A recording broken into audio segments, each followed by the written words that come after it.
The right way. Acquiring signal.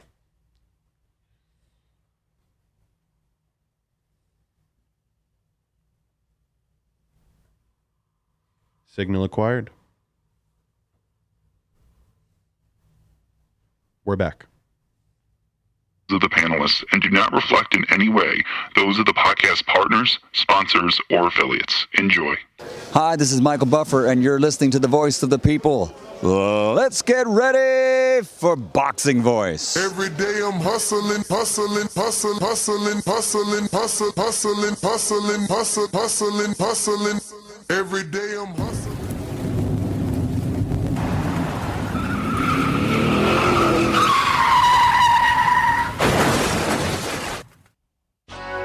We have new video from a crash that sent welterweight boxing champion Errol Spence Jr. to the intensive care unit. The crash ejected the boxer, but miraculously, he is expected to be okay. TheBoxingVoice.com. It's been a miracle, and I'm a blessing from God that, I haven't had anything serious that would have had me out for a year or two, or just would have been, ending my career. That none of them guys wish that I wasn't back so fast, but I am back, and I want to fight the top names in the division. I have to ask you about your eye. We were all worried about you when you had to pull out of the Manny Pacquiao fight. I want to fight, so you could have got one. Yeah, one eye. I got another eye. WBC and IBF welterweight champion of the world. That's why I sat back and I told people I didn't want to tune-up fight.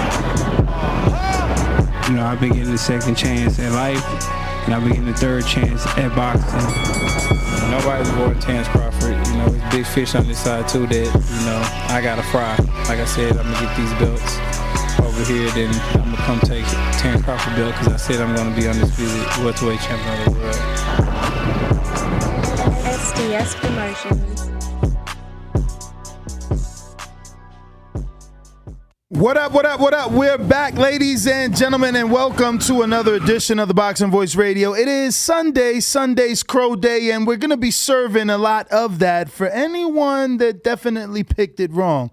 Now, I did sprinkle some money on Ugas, just in case he would have got the upset, but I picked Errol Spence right here on the show, hence, big fish in the building. So we got the Pro Bass Shop. We're going fishing. I don't know that we're going to catch ourselves a Bud Crawford, but we're going fishing. Danny Alvarez, you were in the building. How was it, my friend? It's my mic. There we go. The mic sounds right now. There we go. Listen, man, we got a little bit of hiccups. It's all good. I got a little bit of a cough, no hiccups, but it was electrifying. It was a good atmosphere, especially once Earl got the victory during that post-fight interview where he called out Terence Crawford, what everybody wanted to hear, and then interviewing Derrick James after the fight where he let me just say, thank God he did that, bro. Like, we were here. I actually got the clip I want to show you. Hopefully they don't freaking flag us because of the way that it's made. But we wanted that. George, give me a screen I need you share. guys to reconnect switch your cast on your end, and then we'll have screen share available. All right. So hopefully we don't get flagged because it does have the post fight on it. But let's see. Ready? Man down. So, man down. As you can hear us in the background, we're going crazy. That's what I want to hear. We're going crazy. Look, it's got music in it. Let me not show this, actually. Take it down. But look, we went crazy because we're like, yo, he better call him out. And then, boom, he called him out. And he was aggressive with it. It wasn't a regular call out either. It was a couple of mother effers in there. I'm coming to get that belt. Or excuse me, mother effing belt. And some other good stuff, man. He gave me the right energy. So at that moment, how'd that arena feel? Oh, man, off 39,000 and some change. Someone spilled any drinks on you at that point? No. Thank God. But let me tell you, this was pretty fucked up, Frank. I'm sorry. Frank, who's Frank? Frank is a cameraman. and his camera was sitting on the floor, and I knocked a gigantic glass of water that had no top on it, and it spilled all on the camera. Wow. Thankfully, and who's Frank with? Seconds out. Oof. Yep. Hopefully they got insurance on that thing. Camera was good, actually. Oh. Yep, the camera was good. Well, so lucky you and him. No, it was electrifying in there. The building went crazy, obviously, when the fight came to an end, and even more so during the post-fight interview. It was a great atmosphere. I loved it. And, it's always good to be at a fight in Cowboy Stadium, AT&T Stadium, so... Yeah, man. And let me tell you. Tell me. There was there was some action. There was some side action going on. Well, actually, you were live for that side action. was. You're talking about the altercation between Jamal Charlo and David Benavidez' father, Jose Benavidez Sr. Correct. I just happened to be strolling on by ringside, and at the right time. At the right time. No, honestly, can I tell you how I figured out what was going on? Tell me. So they had us on a riser, which that was my first time at AT&T on a riser. Usually it's literally ringside. So because I'm further back, I'm looking at the ginormous screen, right? And whatever fight was going on, it was one of the undercard fights. I see a scuffle in the back. I'm like, oh shit, what's going on? I'm like, oh, that's Charlo. I saw that outfit when he walked in. So I ran over there, and sure enough. So that is up and on the website. For those who haven't seen or who want to see a different angle, who want to see Sam Watson and Steven Espinoza talking down David Benavidez, go on youtube.com. Let's get a screen share. The boxing voice,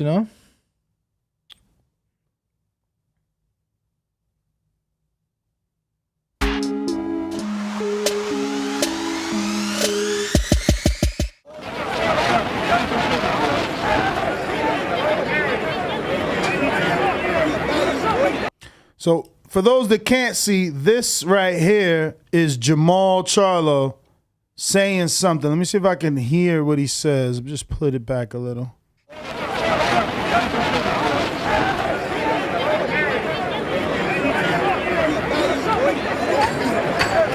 You broke, bitch? What you think? What you think, Bo? Man, Bo, what you think? One more time. Let's do it one more time.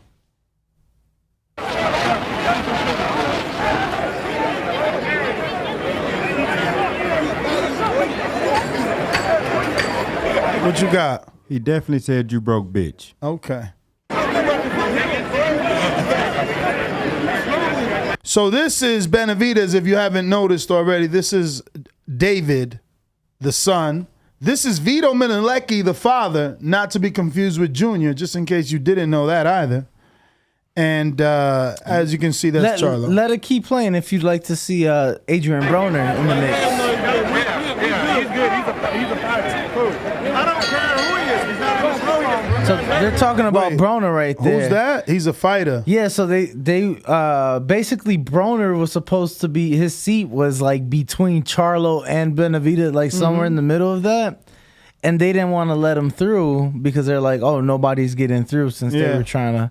But yeah, I mean. So isn't this guy Steven Jackson, yep, you said? That's that. He's towering above everyone in that arena. Call him Stack 5. Yeah, so. That's his nickname, Stack 5. We have about a 10-minute interview with Steven Jackson and Derek James from after the weigh-in on Friday. If anybody would like to go check that out, obviously on our YouTube page. But funny thing about that was that, so Steven Jackson was there trying to play mediator, right, in that situation. But when I interviewed him, so after I'm like, yo, let's get a picture. He's like, yeah, come on. He knocks my hat off my head. Hat falls on the floor. He picks it up, has to like clean it off. Then he puts it on my head all sideways, and it's all like bent in. But it's pretty cool because in the picture, I'm like, Steven Jackson did that. Is he super tall in person? Yeah, he's pretty tall in person. Let me Let me go to it. We sitting over there. We got what's that? So it's crazy because, YouTubers use the words scuffle, brawl, altercation. These dudes are like 1,000 feet from each other. To be fair, they were closer. When? Before I ran up. So. Okay, so you're late. No disrespect, but I'm just saying. So this is the end of it. Look at Zab Judah right there. You're going to see right here, they're going to try to hold David back. Let it keep Look going. at Rayo. This is Rayo right here. And Zab should pop up around here somewhere. I just seen him. We also got an interview with Zab. Here goes Charlo right here trying to sneak around. If y'all ain't noticed, look. See him right here? And he got the perfect meme mug. Let me see. Oh, it doesn't let me? Oh, I can't. That's it. It don't let me super. He's like on some creeping around the corner shit. Look. What is he saying right there?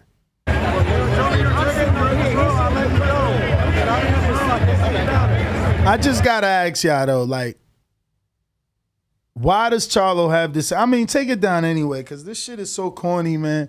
You want to fight a dude in an arena, but you won't fight him in the ring. You want to fight a dude in an arena, but you telling him he got to get vaccinated to fight you in the ring. He got to fight you at a catchweight to fight you in the ring. He need a belt to fight you in the ring. But when you see him with your boys, you want to fight him in the arena. Wax sauce. Just keeping it real, man. They just my thoughts, man. Yo, when you do this clip, put the fucking Jay-Z. They just my thoughts. Because for real, these dudes is out here on some whack shit. Like, I tell people, I'm not really a 160-pounder, bro. But then when I see you in the street, I'm trying to pop off. Even though there's a million motherfuckers in between us. Like, I hear you, though, man. Politics as usual. I hear you, man. Make that fight. And let me tell you, the video I seen, like Danny said, he got there late. You said that. If you see someone else's video, you gonna see Jose Benavidez Sr. like, let's make the fight. That's all he's saying. He ain't saying you broke. He ain't saying you bitch this. Let's make the fight. You want to fight right now. He want to make the fight. Make the fight. Get this pay-per-view money. I'm paying for it. I'm promoting it. Absolutely. Get this pay-per-view money. Try and snatch that Cinco de Mayo date. Show Canelo that you guys are worth something, man. No, absolutely. But you trying to fight in the street. Like, come on, man. Let Earl shine, man. Ruining his shit. Everybody, like, what was it? Stanonius and Batiev was fighting when that was happening. Oh, right? hell no. I want to say that was either the Pitbull fight. That was co-main. That was like right before. Yeah, I think you're right about the Pitbull fight. We got a super chat. Just came in from my man, Chickarelli. Is that the first one? No, we got Mad Ben 100 saying Spence leveling the playing field. Strap season is Cyclops season. Let's go! Yeah, that's crazy, man. That he's like, now it's like, what? This is second orbital bone he breaks. Kell Brooks. Yeah, Kell Brooks. Yep. Now Ugas. And Ugas can't even get surgery. They telling him to let the swelling go down before they even think about the surgery. So he out. So ain't no Conor Ben fight for him. Conor wasn't expecting his face to be broke. But they'll still take him like that. Look how many people took Kell Brook with a half a broken face. Chickarelli says, $10. Shout out to him. He says, lost money on every small bet on undercards. Need crow pie. But one big on Spence Ugas props. Predicted would not go the distance, end by KO, and 10th round stoppage. Damn, that's money if you pick 10th round. That was like plus 2,100. So you need a little bit of crow. I got you for that. You found it?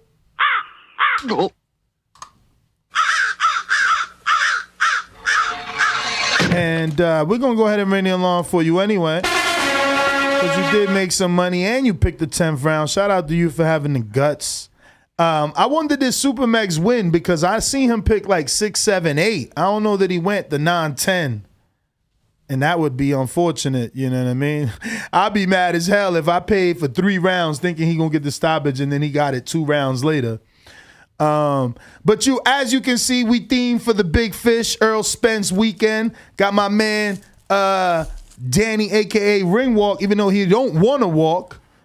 He wouldn't meet up with someone. He's like, yo, you too far in the arena, man. I gotta sit in my seat. But we eating sushi. We catching fish out here. Where Crawford at? Come on, bud. Get in this motherfucking ring and get these belts. Big fish season. You know what I'm saying? We fishing out here, man. You ever we been caught fishing? us a big one. You ever been fishing? I prefer crabbing, man, to be honest with you. Even though you need like 1 million crabs just to get filled up, you know what I mean? I still prefer crabbing. You fish for crabs? Nah, I'd rather go crabbing than fishing. So how do you crab? You get the little cages. When you drop it, look like a T, and it opens up, poof, poof, and then you tie the piece of chicken to the center. Crab go up in there. They always munching, but you don't ever get to see because you drop that so far down. So you just got to drop it, in the wait water. a while, snatch it up. So is it just one crab per catch, or is it multiple man, crabs? Hell, multiple. They even got the baskets where it's like all metal, and the crab got to float in, but then they don't know how to find their way out. So you did that in the DR? Nah, I did it in Atlantic City. And you Pleasantville. My aunt had a house in Pleasantville when I was small. We used to go out there all the time, like for the summers and shit. And she lived right off the bay. So that's what I'm saying. I was always in the water, man. That's why I was a good swimmer. Yeah, I mean, no, I wish I was rich, but that was my mom's sister, or like, I guess her sister from her father's side or her mother's side. And we would take trips out there for, whatever. Like right now, my daughter's with me for spring break. It would be like that. We would go to Tiatatica's house for spring break. You know what I'm saying? Tiatatica. And be at the motherfucking bay. Her sons grew up white. Like they was fucking, they got me in a skateboard. And I had a whole motherfucking phase where I was like, slow down, Danny. Slow down, Danny. I know. He said it was a prop. My man going hammy ham. Caught him a big fish. Big fish season. Yo, but yeah, man, I had a whole phase on the skateboard. You seen me on Showtime? Nah, but I seen you in front of the ring. Like, I don't know. You was looking like that. I seen that shirt too. I showed it to my girl. Like, look, he bought the shirt, and you was looking like a little bit. You was looking like a light skinned version of, even though he light skinned too. But Suge Knight, because the way you was posing. Then you had that red shirt, and he always wore the red silk shirt. Nah, you too young. I get it. No. I'm just saying, like, I can't help it if I'm a boss. If I look like a boss, I hear you. I'm a little bit. Yeah, I'm giving giving you a compliment. I've been in the gym. You've been in the gym. It's been like a week and a half since you've been in the gym. He's still saying that. You better go to the gym tomorrow. OGPG said red silk pajama shirt Danny. Okay. Yeah. Red silk pajama. That silk costs a lot of money. That's the Canelo style. Yeah, man. Dos Gabbana. Nah, don't get it fucked up. That wasn't no Dolce. That was Fashion Nova. You best believe it. Supermax didn't hit on the rounds, but he hit the stoppage. See, that's what I'm saying. Yo, that's crazy to bet on the round and then not hit it, my man. He got it 2 rounds later, little jerk. I mean, in a good way. So what you bet? Bro, well, I bet on the upset. Just in case. That was the only bet. The just in case upset. That's all you bet? That's all I bet. I ain't no gambler like that. Yo, your man's in there fucked my parlay up, yo. Who? I was due to win $945. Your man's in there, bro. Say his name. Stanonius. He won. Oh, you picked against him. Of course, man. Butayev looked like a killer against Jamal James. Yeah, I was there. I told you though. I was there. I was there, bro. But what happened though? Stanonius with that fucking jab, bro. He was, and his head. Did you see his head? How did it look in person? Did you get to see that knot? Bro, that knot was crazy. Check your cash app, Nis. All right, but before that, I got Sway in Brooklyn, who says, yo, Cash App was so late yesterday. It wasn't sending a text like it normally send either. Spence Crawford is 50-50 fight.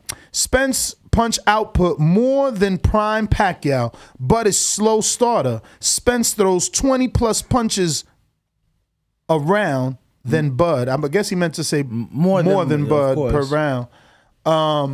Yeah, we'll see, man. We'll see, because that old phrase in boxing is what is it like?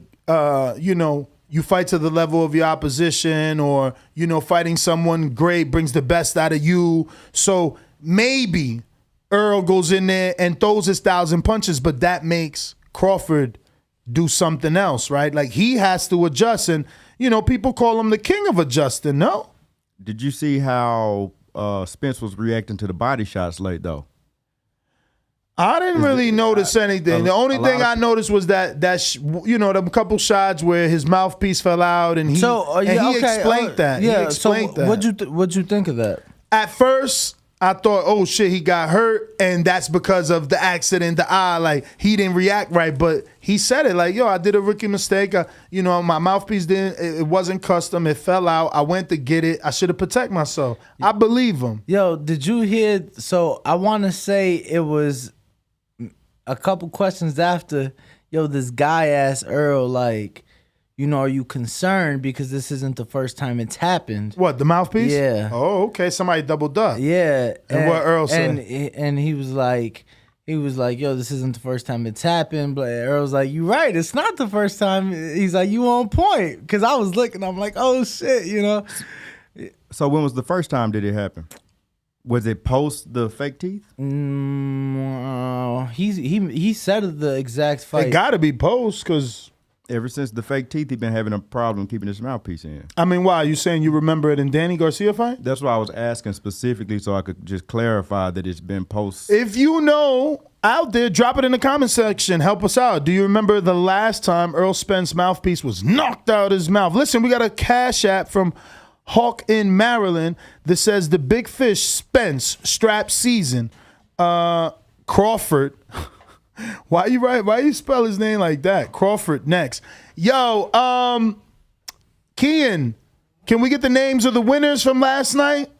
Just want to remind everybody. Did a giveaway last night? Oh, we did multiple giveaways. Oh, that's dope. What we give away? We gave away. What did we give away, Kian? Grab a mic. Polaroid. Oh yeah, we gave away an autographed Polaroid. We're giving away we're bringing Polaroids back. We're bringing Polaroids back. That was supposed to be my impression of like Jordan Baker. Justin Timberlake. Jordan Baker. Shout out to Jordan Baker, who is a pound for pound supporter. And look at that. Even though he's already a pound for pound, he still was super chatting and putting in raffle tickets, and then boom, he won. What did he win? He won the Polaroid. He won the Polaroid. And if you want that Polaroid, you got to send us your Addy. Yeah, I think he sent it to you already. Let me double check what you got. I do my best, but... And then the months free of Patreon is Big Fish Davidion. Okay, Davidion, you get yourself a free month. Shout out. At what level? 15. Ooh. Yeah, we giving him the Big Fish status. And then the 1 out of 100 exclusive white TBV shirt goes to Jordan Baker as well. He won twice. Doubling up. And then the Florida boys. The glove signed by who? Who is it signed by again? I forget. Errol Spence Jr., right. the Big Fish. Goes to drum roll. Best dad ever. Best dad ever in Baltimore. He actually sent his address already. I gave it to you. So he's ready to get that Errol Spence glove. Shout out to the best dad ever. And if you want to be part of the festivities, you don't want to be left out. You want to start getting some of these swag bags. You better join us every Saturday. We're going to be doing our own live fight chats. We decided we don't need no stinking fights from Mexico to get busy. We're going to get busy right here with the real boxing fights. And let me tell you something. We even had the Super Chat wheel out. Let me tell you something. I actually brought some shirts from Texas to give away. Oh, what kind of shirts do you got? Some Yordenis Ugas shirts. Oh, Ugas gave you some shirts? Yeah, his peoples gave Which me some one? shirts. Silas? Trainer? Who? Nah. It's his man's in one of his All right, peoples. Yeah, nice. Well, I'm sure somebody's gonna want it. They fought. They had a great fight, and Ugas, he was no shame. Yo, and I mean, you got to give him credit, man. The heart that he displayed,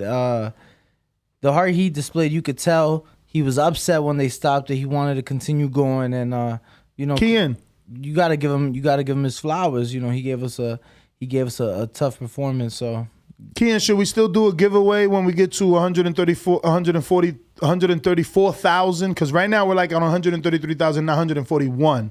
Absolutely. Damn, so I came up short. And one of our TikTok viewers said, Spence had on black Air Forces. No way Crawford wins. He had black Air Forces at the weigh-in. Yeah, and they was tied to the top. Someone actually made a post about that. This got to stop.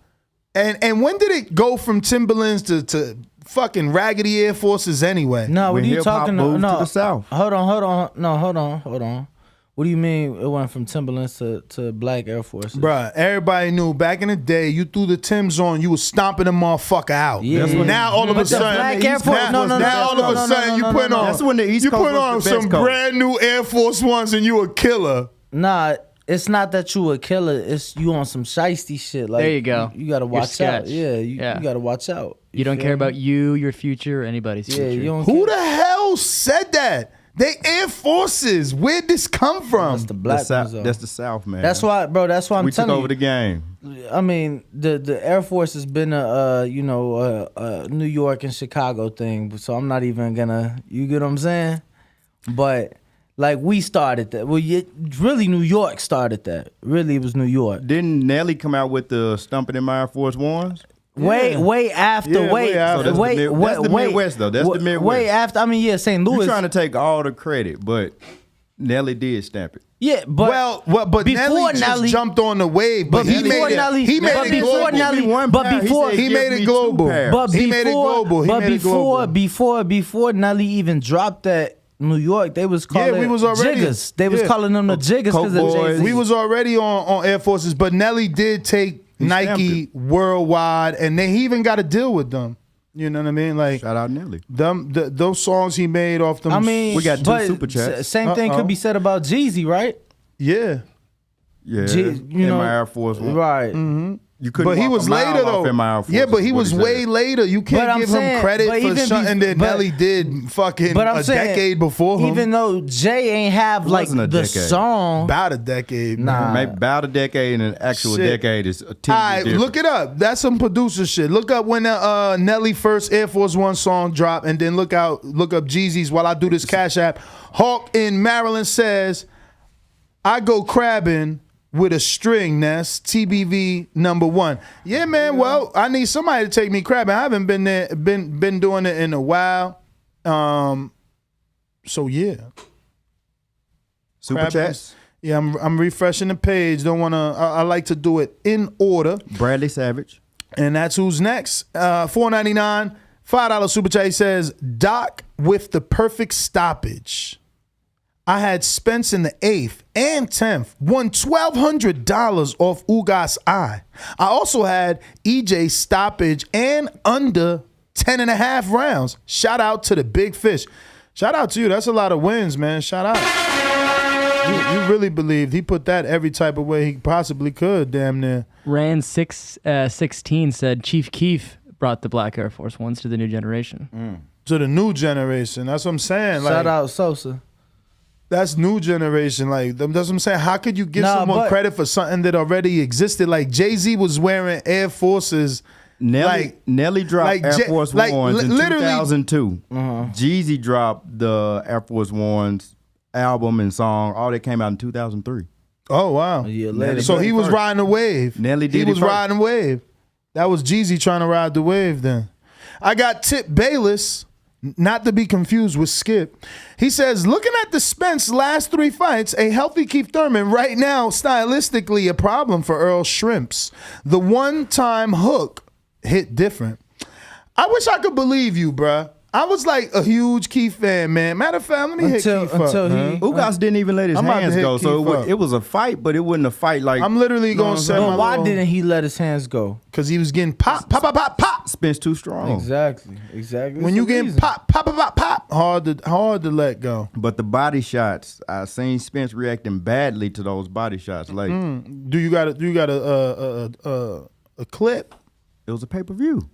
That shit all over, man. I had to do something illegal to get a clip of that right now. ESPN literally has like did you read the Michael Carpenter article on ESPN? They have a huge about clip. Ugas' face. It's just the article in general on the fight, but they got a huge clip. I'm like, wow, I thought this was a pay-per-view. Okay, like a video. Yeah, hell yeah, they got a video. No, I didn't read the video. No, because it's a video above the article, champ. Okay. No, I didn't check it out, but I'm looking forward to it, and I'm gonna definitely look for some footage of Spence reacting to those body shots I'm speaking of.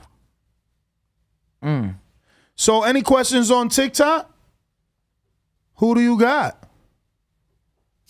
To the tick. Terence Crawford joined the Mayweather protection program. Oh shit! That should have been the fucking title. Did y'all see that? Floyd's comments about woo, fire. Now, if you check my archive, didn't I say he should sign a Floyd? Yes, I did. I'm truly the oracle of this shit, but they gonna miss me when I'm gone. I tell you that. Listen to me. I love that. The fact that he's literally coming out like, I want Terence Crawford. I talked to him. I could get him the fight he wants with Errol. What's bigger? If you Errol and Crawford, you want Mayweather in the mix of that. I don't care what nobody say. I don't care what Tank's saying.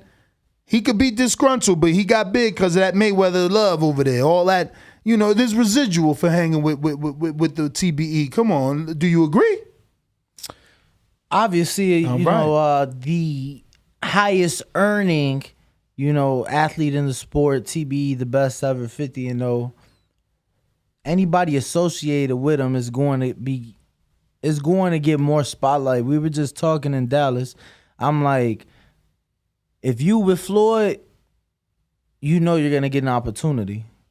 Like, I gave an example, Ronald Gavril, he got 2 shots. Who I grew up, and see, this was before. Oh, you grew up with him? No, I'm saying, like, here in Vegas, I kind of saw him grow, right? I kind of saw him grow as his career because he was doing all the club shows out here. And then he got his title shot, and I'm just like, wow, like, bro, I don't think no other promoter would have got him a title shot. I mean, look at the success of Badu Jack. You think about fighters like Jalen Love, Ashley Theophane, Ishe Smith. Like, these were fighters who obviously they put the work in, but some of those opportunities I feel like were made possible largely in part of Floyd Mayweather and Mayweather Promotions. Absolutely.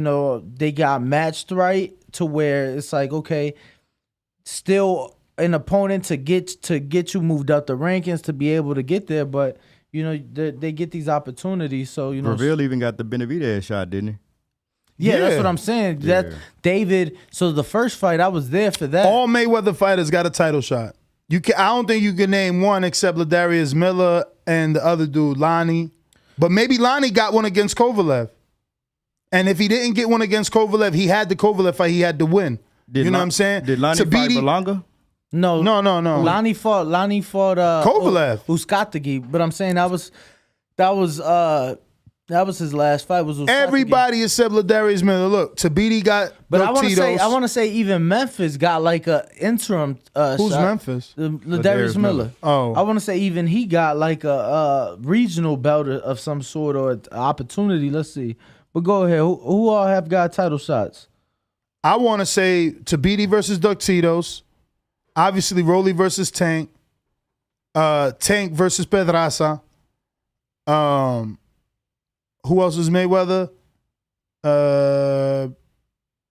Savannah Marshall left too soon.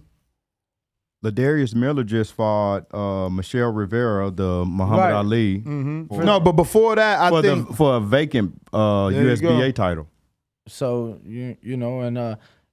let's not forget. I was actually there for that. Ladarius Miller had that win on Jamel Herring that then led PBC to let Jamel Herring go. They let him go after that Ladarius Miller loss, and then that's when Top Rank picked him up. He dropped down from 35 to 30, and obviously became champion. Bounced right back. Bounced right back. The win over what? Carl Frampton. Well, the Carl Frampton no, that was way after the Carl Frampton win. That was to me probably his best win as a champion, but no, it was before that. I mean, he beat Lamont Roach for the title. So, but that was 2016. That was the week of Mayweather McGregor. That's when PBC used to do those toe-to-toe Tuesday cards and whatnot. And they did one out here the week of Mayweather McGregor. And I was there for that, I remember.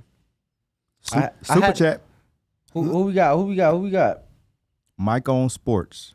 Oh, shout out Mike. Shout out Mike. Mike Gross the boss. Salute TBV and my guy Bama Bo. Shout out to you, bro. Shout out Mike Gross. Mike on Sports. What up, champ? So on TikTok we got Ivan, they're saying that Benavidez versus Charlo needs to happen ASAP. Two beefing outside the ring. So I guess he meant that both of them are beefing outside the ring. I agree. I would love to see that fight. I think that's a pay-per-view fight. I think especially next, if Canelo doesn't do Arthur Beterbiev, Joe Smith winner, I think Charlo Benavidez is bigger than anything Canelo can do outside of that. Because obviously if he fights the Arthur Beterbiev, light heavy undisputed. But if he doesn't, if he chooses to fight Rada or Beterbiev. Are you saying that yes, they steal the date? No. I'm asking you, are you saying that, okay. Yes, I want them to steal the date. I want them to assume that Joe Smith and Beterbiev can't get it on in time to give Canelo time to make Undisputed in September, and they both plan for September. They take that date, man. Stop being scared. Take that shit. Well, we've seen it in the past where I wouldn't say necessarily has backfired, but it hasn't stopped promoters from competing, right? Well, it didn't stop Canelo from fighting Josecito Lopez when Martinez and Chavez fought in the Thomas and Mack Center. While Canelo was at the MGM. So, that's what I'm saying. We've definitely seen it before. And it'll be interesting, right? Oh, that's right. They're saying that the GGG fight is next. You think that's next? Even if the Beterbiev opportunity is there? Because I don't know that he's going to go down to 68 just to fight Gennady for his own belts and not fight the Beterbiev Joe Smith winner next. Like, why? Like, you're just giving Gennady an opportunity when you can be making history. But I know that there's a bag attached to it. Sway back with another one. And he said Charlos Benavidez has to be for an interim title. Well, Benavidez already has an interim title. Come May, he'll be beating the brakes out of David Lemieux for that. So if Charlo wanted Benavidez to have a belt the way he keeps screaming, is that belt enough? Or is he going to say that's an interim title? Because I don't know that he's going to want it, Oh, who's going to want it? I don't know that Charlo is going to want to fight Benavidez for an interim title. Yeah, but if that interim title practically guarantees you Canelo next, wouldn't you want to do that? It doesn't ever guarantee you. Charlo's been in that position already, so he, out of all people, Charlo's not going to believe that just because I beat Benavidez means I get Canelo because he was the mandatory Canelo and didn't get Canelo. But what I'm saying, so you don't take what Canelo's saying, fight each other, and then we could make something happen. You don't take that as I take it seriously, but I'm sure the fighters take it with a grain of salt. They understand that this is a business, and if the business don't make sense, Canelo ain't fighting them. And to get to your question regarding Golovkin and obviously the Beterbiev versus Smith Jr. winner, one thing to note, the penciled in, because there has been no official statement, no official announcement, but the penciled in date for Artur Beterbiev versus Joe Smith Jr. is June 18th. So let's remember, Mexican Independence Weekend this year, that Saturday falls on September 17th. So it would be pretty much a 3-month turnaround. So the question there now becomes, does the winner accept those terms if there was to be a change of opponent for that September date? Does the opponent agree a 3-month turnaround? Because, we see these champions fighting twice a year. So are they going to want to fight mid-June? In what condition will they get out of the ring in? And would they even be able to turn around by September 17th? So just something to note. So you're saying Selecki and Charlo, because I'm not expecting Benavidez to have a problem with Lemieux. You're saying Benavidez, you're saying what? Charlo Selecki? We have to see how that goes because they won't be able to turn around? I literally just said Joe Smith Jr. Oh, Joe Smith. I'm sorry. And Beterbiev. Okay. Because I'm like, both of those guys are in pretty decent fights that they should be able to, see each other in September. Yeah, no, I'm saying Beterbiev in that unification fight between Beterbiev and Joe Smith Jr., it's a 3-month turnaround regardless. And then it's, okay, not just as a 3-month turnaround, but are they going to be able to, physically fight 3 months later. You know, there could be cuts, there could be things of that nature. So I'm just saying. Yo, Internet Undefeated, they already created a meme of me and you wearing the Pro Bass shops and the killer Young Dolph talking about which one of these three killed Young Dolph. What the hell? Yeah. How is that funny? Oh, like, look. What the hell? Oh. So the killer of Young Dolph at the cookie shop actually had on a Bass Pro Shop hat. Yeah. Oh. Yeah. Oh. I don't.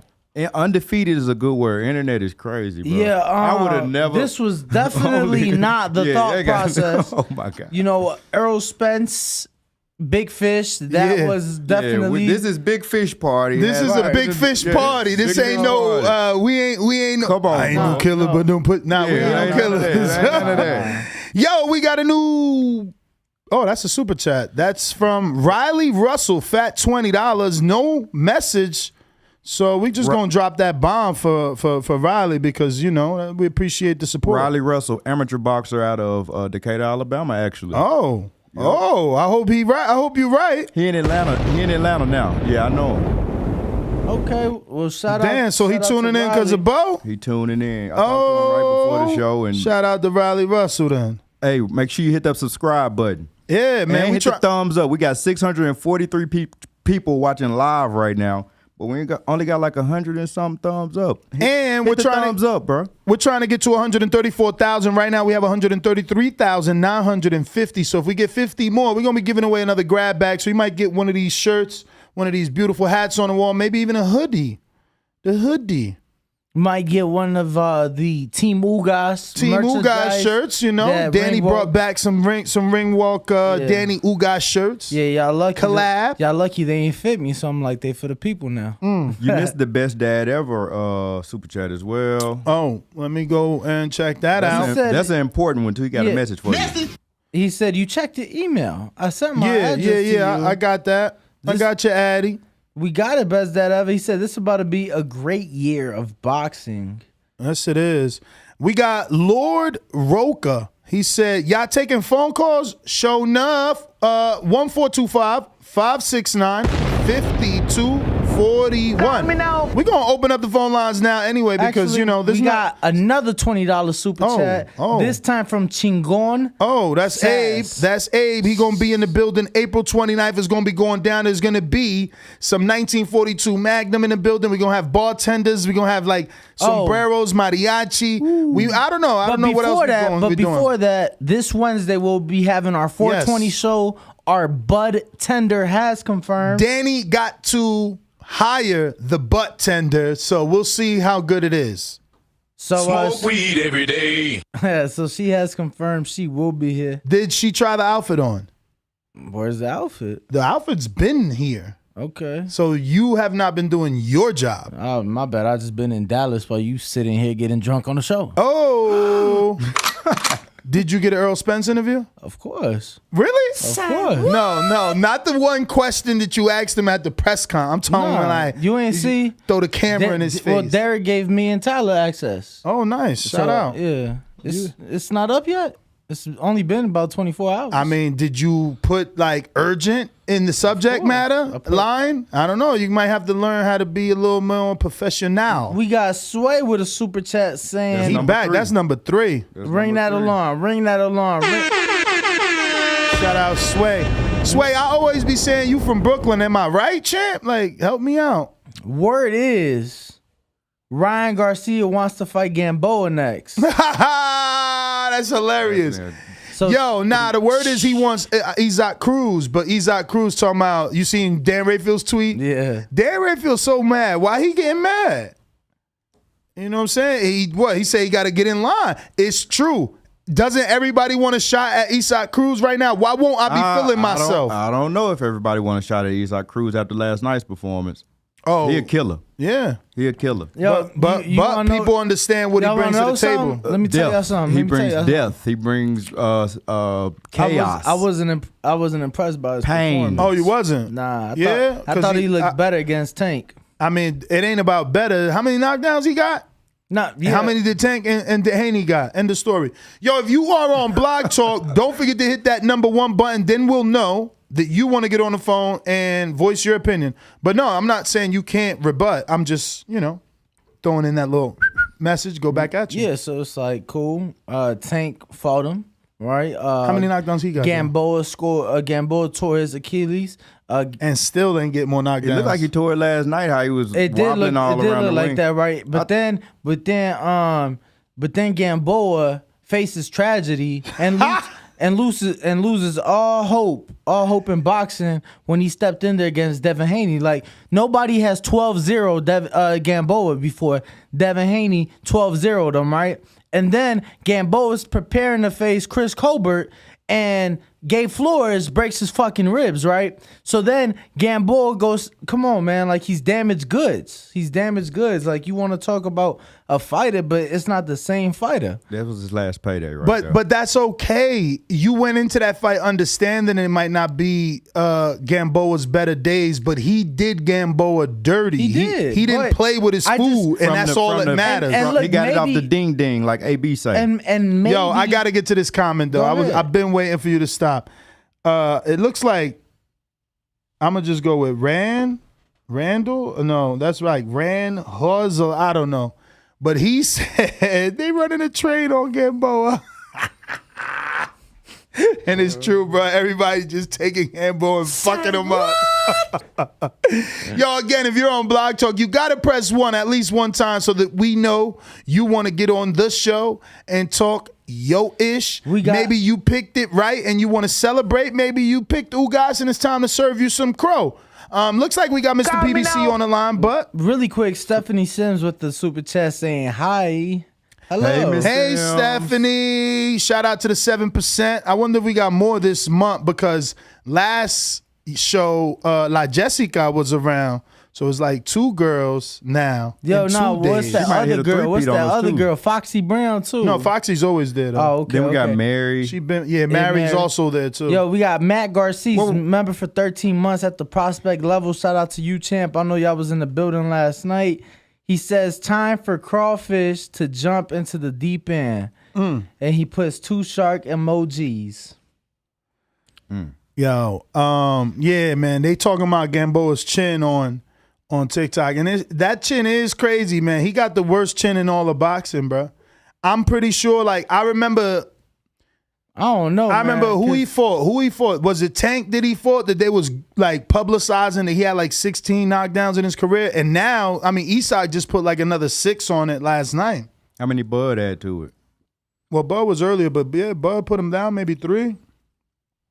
He was slamming him down. He always get back up though. He like Trinidad without getting a knockout. Trinidad he'd get dropped, get back up, and win. Algieri got knocked down, 7 times against Pacquiao? 6 times. Yes, Pacquiao and still went to decision. Yeah. Big Fish got him out That of took there. everything out of him, though. He never been the same since that fight. I mean, some will say it's since the Ruslan fight where he became champ, but, like, he just never been the same. His best fight post-Pacquiao was Amir Khan. He did good in Amir Khan, I think. We're going to go out to Seattle, Washington.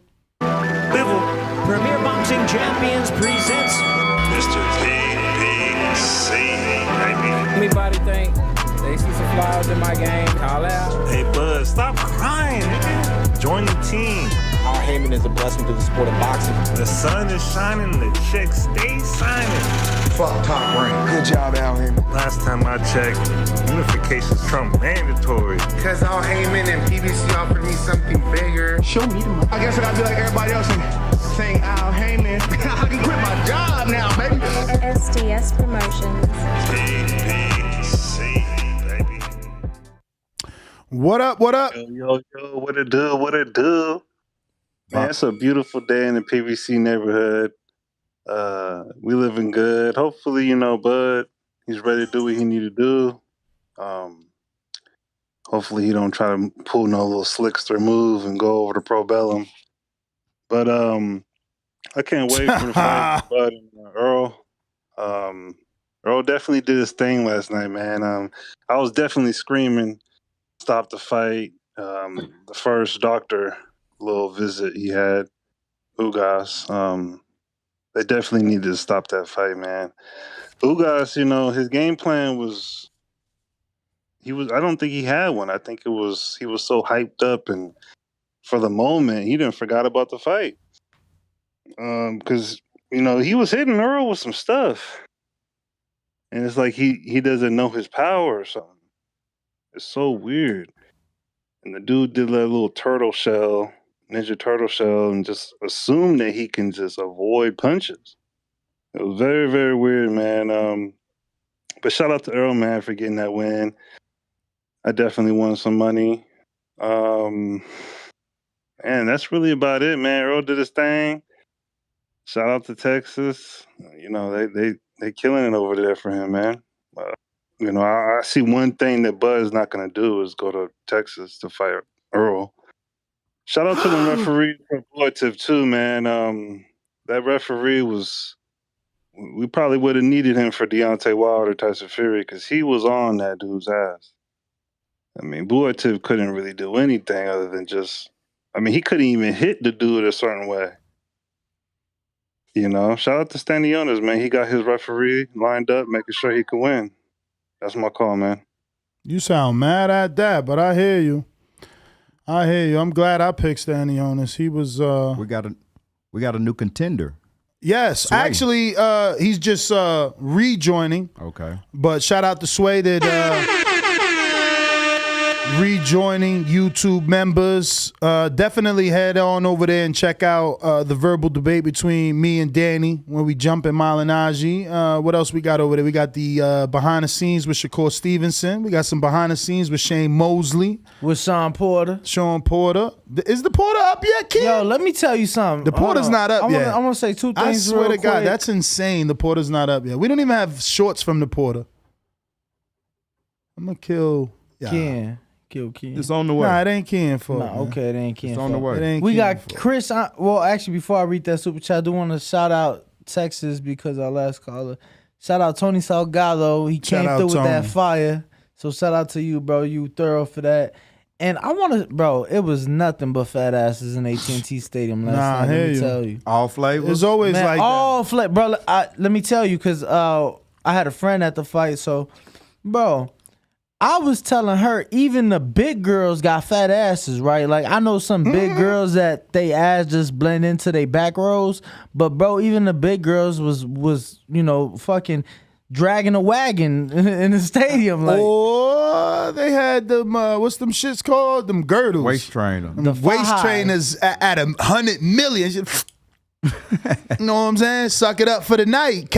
Yo, matter of fact, she had the waist trainer. She was out there trying to get her motherfucking fish. You know what I'm saying? Bring her little man home. You understand? Because that's how it be. Then you get home, that shit like, it's like a fucking air mattress in your room. A busted can of biscuits. He said a busted can of biscuits. You see how he coming out the side and shit? Fucking chichos. Yo, we got Chris Andre Boxing with the super chat saying Ugas not jumping on Earl in round 6 was weird. Busting at 5 and 7 and again nothing. Ugas a low volume counter puncher, so waiting for that. Excuse me. That one moment as he ain't outworking him. Yo, Danny be burping like he drank nonstop beer. We got to get you some. No beer. I know, but it's shocking because you're like always, But we should get him Gatorade before the show. I mean, the other one, ginger ale before the show. I was about to grab me a ginger ale. We're going to have to get you right before the show. You like your ginger ale man. with the Chick-fil-A ice? Ah! Do you like it with the Chick-fil-A ice? I like everything no with more. the Chick-fil-A ice. Say no more. Yo, now Chick-fil-A closed on Sundays. Chick-fil-A closed on Sundays. No, let me tell you. Yeah. Yes. Wow. You can tell I don't go there. Let me Did you tell guys say that Stephanie Sims sent us a nice little super chat sticker saying, hiya? Yeah, so we all got to say hi, that. Miss Sims at the same time. Wow. 1, 2, 3. Hi, Miss Sims. That's kind of like, hey, Miss Parker. When you gonna let me fuck you, Miss Parker? Don't do that. Yo, Chris Andre. Oh, no, Andre Boxing. Did you say that one? I did. All right. But who we got next, champ? Who's next? On the line, looks like we got David Maldonado in New York City, who was extremely happy to hear his personal message from Shakur Stevenson answering his questions about whether or not he was Puerto Rican. If you don't know the answer to that, that means you haven't joined our YouTube members or our Patreon, so you're just missing out. Listen, Vegas don't know nothing. The world don't know nothing. Only I know everything. We did it first. We did it first, and we motivate even the greats. Oh, what a big shot by Lopez! I told everybody. TheBoxingVoice.com. What he done to the boxing world to be #1 in the junior weight division? SDS Promotions. What up, David Maldonado? Yo, Ness, good looking for the shout out, bro. As far as Shakur Stevenson goes, La Bonita Bandera, La Bonita. Anyway, yo, if there was ever a perfect time to make the Spence versus Crawford fight, it's now, because both of them are coming off of their best performances. Errol Spence had his best performance. Terence Crawford had his best performance. I mean, at first I was hoping that we can get Crawford versus Thurman first, but being that Spence didn't take no punishment really, I'm thinking they could come back around and probably do it in August. Do you think that's too soon for that fight? I mean, Canelo fights every 4 months. You think Crawford and Spence can happen in August? August might be a little soon, no? I mean, you don't think that they're gonna want to? I mean, you got to think about it. They need still to promote it. They still need to finish. I'm thinking November, December, October. They still need to negotiate. They still need to, obviously they're gonna have to promote it the right way, make it a big event, to the casuals. But and stuff like my that. problem with that is, What's that? I don't like November because Crawford hasn't fought since November, and it's not right that Crawford always got to have a year layoff, man. I want Crawford to go in there sharp. He fought Sean Porter in November, and before that he fought Kell Book 1 year before that also, man. Yeah, but that was his problem though, because he was with Top Rank. Come on, man. He knew they ain't have nobody for him. Mm-hmm. Come on, man. Bomac offered me the fight, bro. Bomac offered me the fight, bro. Come on, they ain't have. But he's a free agent now. You know what though? He's a free agent now. I think it could work out for Crawford. It could work out for Crawford. Because Crawford's not the kind of guy to get fat and hang out in hookah lounges in between fights anyway. He stays sharp. Absolutely. But yeah, it's the perfect time. It's the perfect time for that fight, man. And as far as Keith Thurman goes, assuming Jerron Ennis handles his business, I think they should serve Keith Thurman up to Jerron Ennis. And then the winner of that fight's the winner of Crawford and Spence. As far as Crawford and Spence, I ain't going to lie to you. At first, I thought it was going to be like a one-sided mismatch because I see Crawford as a better fighter, but Spence did make some improvements. I've seen some little subtle head movement and improvement in the defense in the Ugas fight. As far as Ugas kind of remind me of Danny Garcia. He don't let his hands go enough, but unlike Danny Garcia, he doesn't have the power to keep you honest, And that's pretty much it, man. That's my call. All right, David, thank you for calling in. If you're on Blog Talk and you've been waiting and you're like, yo, why you haven't gotten to me? Maybe it's because you haven't pressed 1. Right now, we're going out to Mad Bent in Kansas City.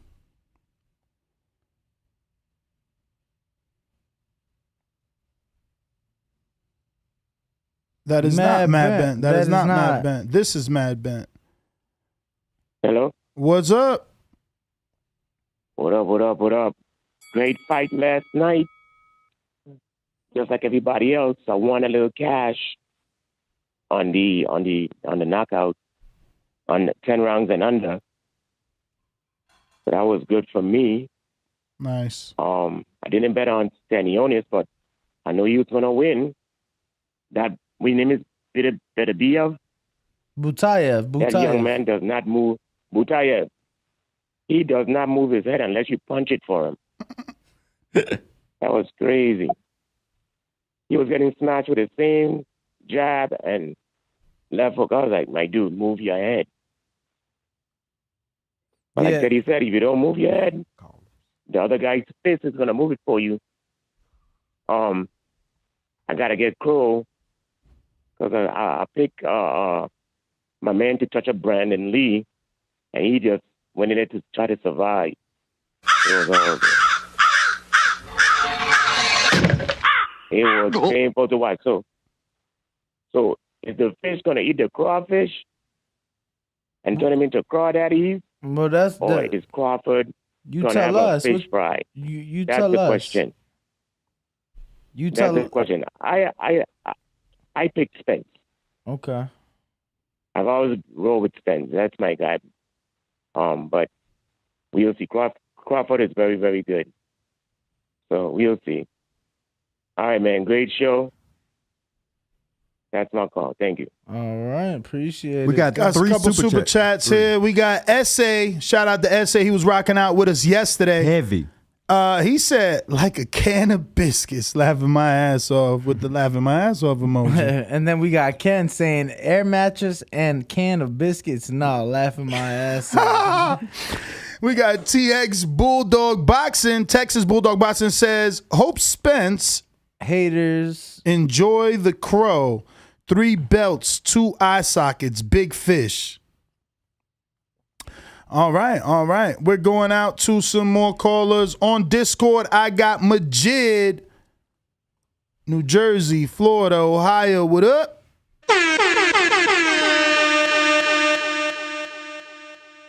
Well, everybody need to like the video, subscribe to the channel, join YouTube members and Patreon for something. Shout out for Spence for I guess breaking bones.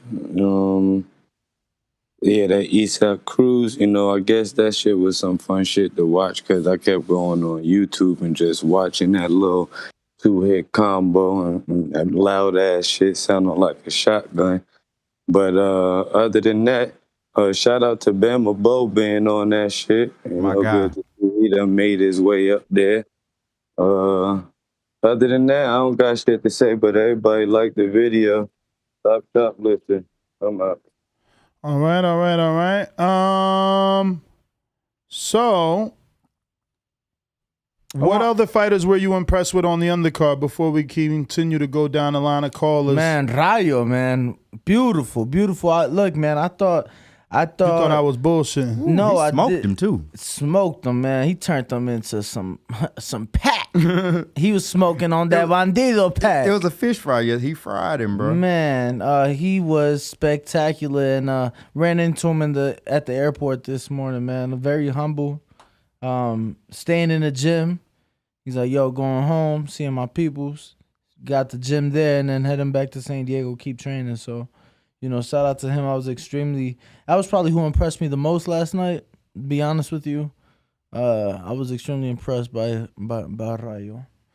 Yeah, man, he's calling out Ryan Garcia as early as, I don't know, a few hours ago, I think. Let me just pull it up. And, he probably should have, spell checked it and stuff. Let me get a screen share. But he said, let's get it on. I'll show you a real fight. Fire emoji, devil face emoji at Ryan Garcia. And, obviously he put shown by mistake. Probably typo. If you were advisor of Ryan Garcia, would you allow him to fight someone like Rayo?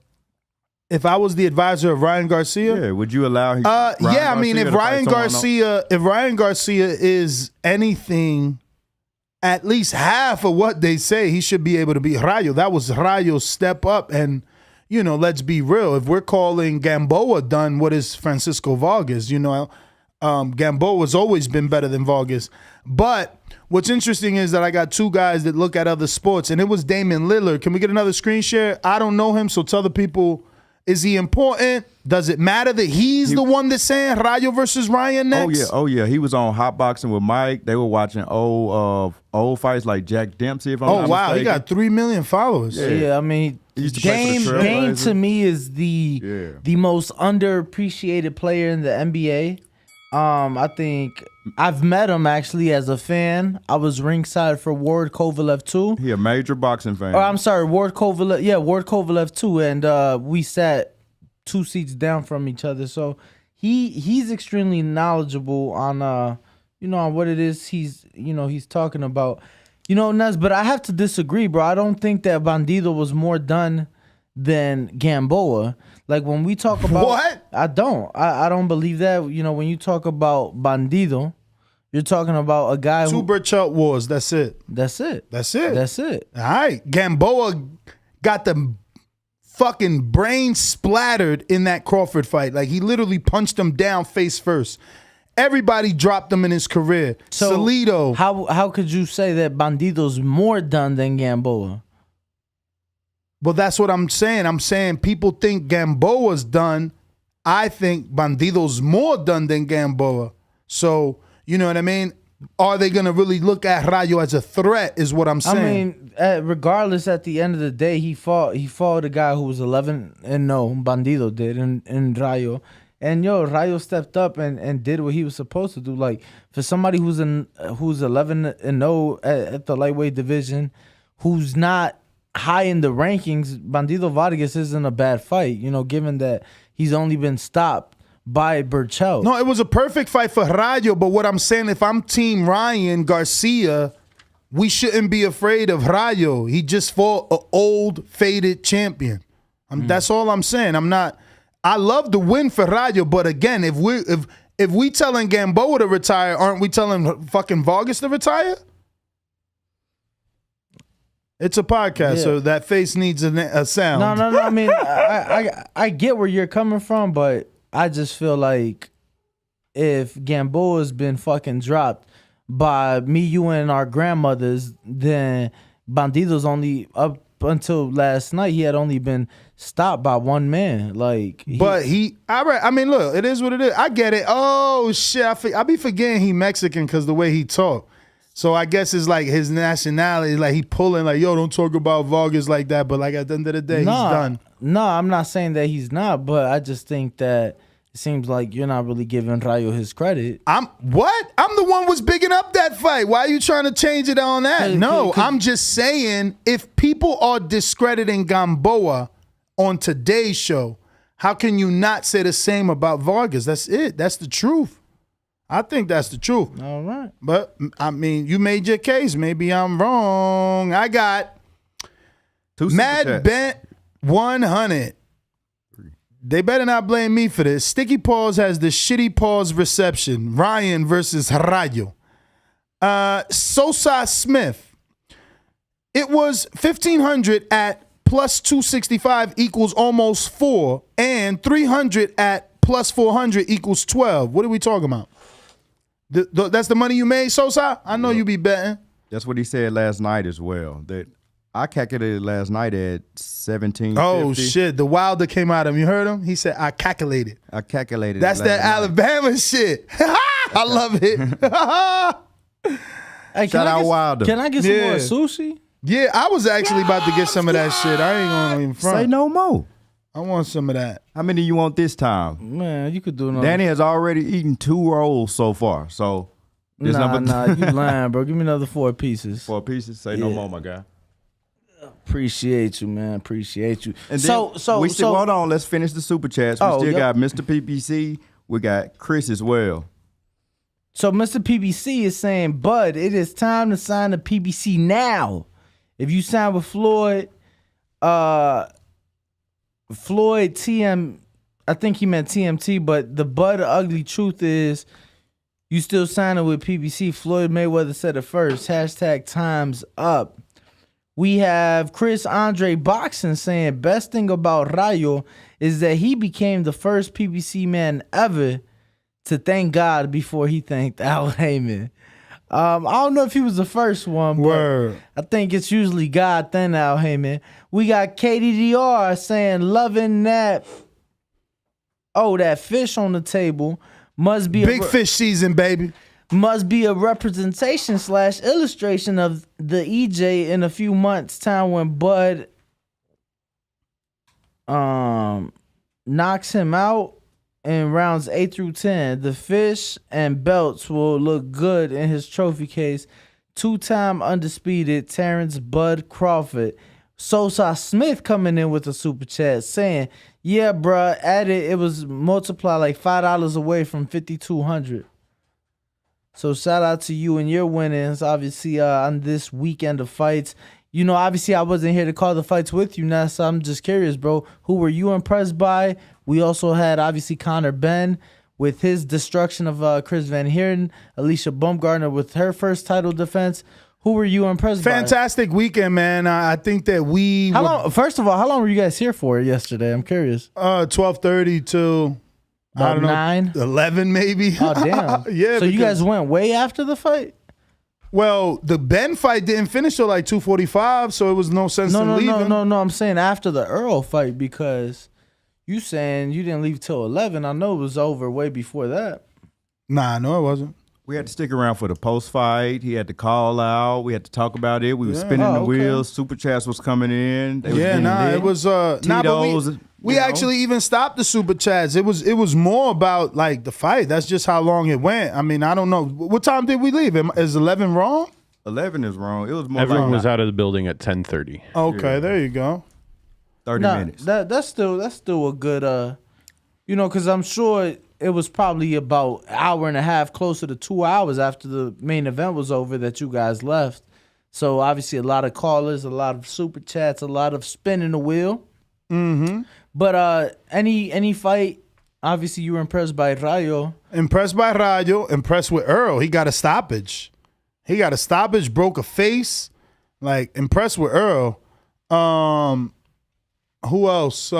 Impressed with Stenonius. I thought Butayev was going to be way dirtier, and it was going to be more problems for Stenonius. The referee, he did his thing. The referee warned him in the first round with the very first behind the head blow he threw to not punch behind the head. Yeah, but he still was doing it. He was doing everything, forearms and everything, because I remember even the Mantis ran at him with a forearm because he hit him with a forearm. He like, all right, well, here goes one for you, and I loved it. The referee took a point from Butayev as well. So the referee actually made it a clean fight. Shout out to the referee in that fight last night. Don't know his name, but I'm going to look it up and give him a shout out. He must ain't hear me when I said I wanted some too. You wanted some? Say no more. I do. What'd you think of Lawrence Cole and his performance in the main event? You talking about the ref? Mm-hmm. I didn't even notice him. Did he do anything in the main event that I should have noticed? People felt that the mouthpiece situation was handled wrong and that he should have let them keep fighting. That's true. I said that when I was live, like, yo, why is he stopping the action? But that's what you're supposed to do as a referee. When the mouthpiece falls out, you have to look for the right time to stop the action. It's always up to the referee's discretion. So we can never get a perfect ref because it's on them to make the call. It's like, they judge, jury, prosecutor all in one on that night in that ring. Sosa Smith says Vargas, Josecito, and Gamboa need to hang it up. I don't know. Josecito actually fought pretty good. He at first he was letting Cody bullying him, and then he turned it around, not in a winning way. He turned it around in a like body language, like, yo, I'm not gonna let you walk me down. Here, take some of that shit back. But he made Cody switch up. Cody start boxing. Like, Cody came in that ring tough, and then was like, oh, time to switch it up. Here goes some jabs, and I'm gonna use the ring. So I don't know that Josecito needs to exactly hang it up, but I get what you're saying. I understand. I see all that, but I don't know if he don't have one or two more fights left in him. We got KDDR with the $10 super chat. Another one. This is his second one. What does he say? No, I think we got that one. We did that one. But we got Sosa Smith with another one. That's 3 in a row. Ring the alarm. I've been telling y'all, Earl got strength and conditioning, which is funny because he had a new strength and conditioning coach for this fight, and everybody was like, oh, you need to get with Blu-ray. Looked like he did his thing without Blu-ray. We're going back to these phone lines. They lit. Let me tell you, Derek James spoke. He credited a lot to the nutrition. Mm-hmm. They even talked about that in the post. That's exactly so. So just want to throw that out there. Obviously, they're happy with the results as well. But well, he looked phenomenal, man. Let's just be real. He looked the best he's ever looked, or the best he's looked in a long time. So shout out Errol Spence. Congratulations on the win. Thank you for calling out Terence Crawford and not not making us. Not disappointing us. That's really the word, because I'm sure we would have been disappointed had the energy been something else. But we got a brand new caller in LA. LA, big city of dreams. What up? Yo, what up? What's good, family? My first time on the show. I appreciate y'all. Appreciate you calling in. Man, to me, that's Errol Spence's best performance, man. I give him about maybe 75, 80. He got hurt when he got hit to the body a lot. And also, he was swinging really, really wild, too. He throws all that power that he got into them hooks. He do that against Crawford, he going to get counted. He going to get hurt bad. So, that's my take on it. Ugas didn't really fight back, so I don't know what the whole hype with Spence is about. But I respect Spence. I'm glad he won. Congratulations to him. I can't wait for the fight between him and Terence Crawford. But it was all right for me. Ugas didn't even fight back. He just stood there. I appreciate y'all, man. How do you see the fight with him and Bud Crawford playing out then? Man, I see Crawford went in the around 8th or 10th round. Yeah, man, I think he's gonna go back to. I think Spence is going back to doing what he always do, not really moving his head, throwing him wild hooks, and he gonna get caught. So he stops him. Wow. All right. Yeah, absolutely. He can't fight like that. He got to move it. He got to move his head. He got to stop swinging so wild. Ugas had a chance to win the fight, but he like y'all said earlier, he didn't let his hands go. So what's your name? What was coming. You said what? What was your name? My name is Raka. Raka. Just want to get it down, just in case you call. Raka. Just in case you call back in, I want to be able to address you by name.